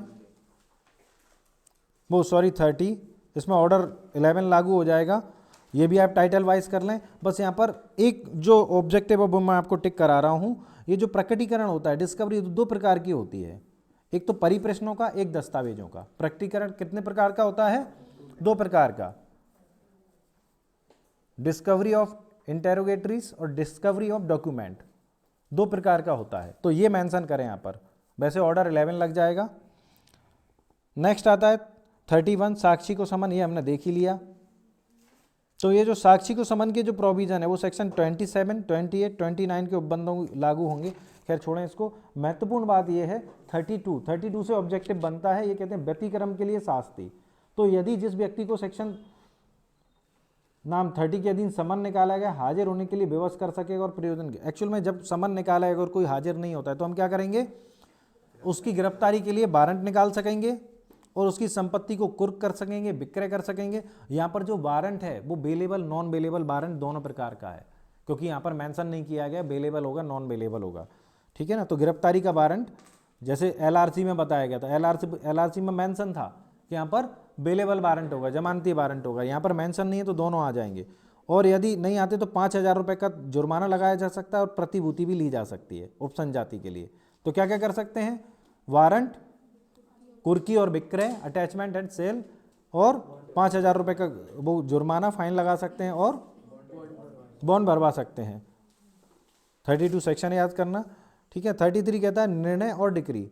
तो निर्णय कहाँ पर बताया गया हमें? ऑर्डर 20 और सेक्शन 152, निर्णय और डिक्री। तो जब केस फाइनल हो जाता है उसके बाद क्या करेगा न्यायालय? डिक्री देगा, ठीक है ना। तो इस सेक्शन वाइज कर लें, इसमें केवल सेक्शन पूछी जाएगी। अब आती है इंटरेस्ट।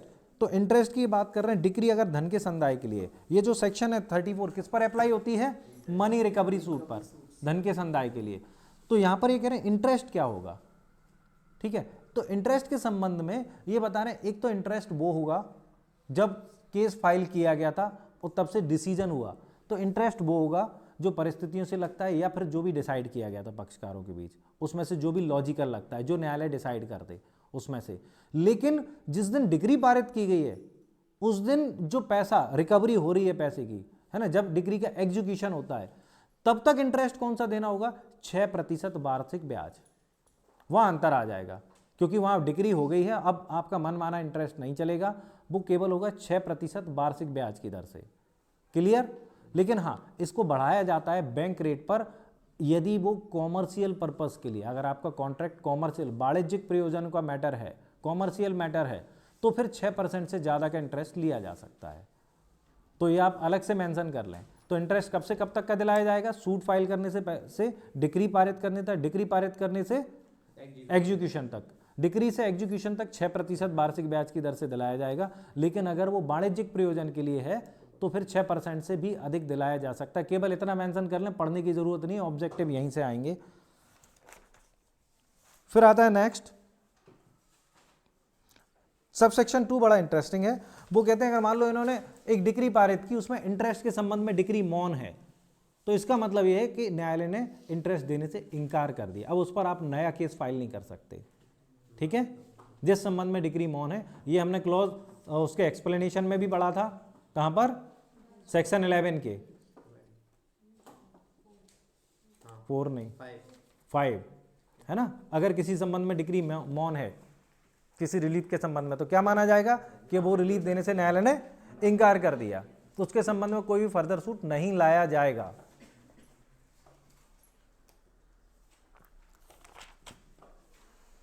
चलें, ये टाइटल वाइज कर लें। खर्चे न्यायालय के विवेकानुसार जो भी होंगे ठीक है, छोड़ दें।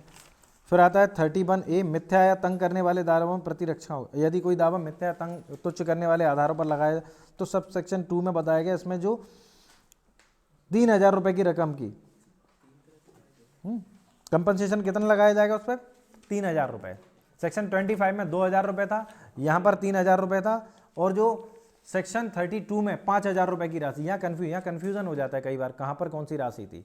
25 में 2000 रुपये, 32 में 5000 रुपये, ठीक है ना, और 35A में 3000 रुपये तुच्छ या तंग करने वाले मामलों में। इसमें ये भी है हमारा लघुवाद न्यायालय वगैरह, तो यहाँ पर 250 रुपये लघुवाद न्यायालय के मैटर में।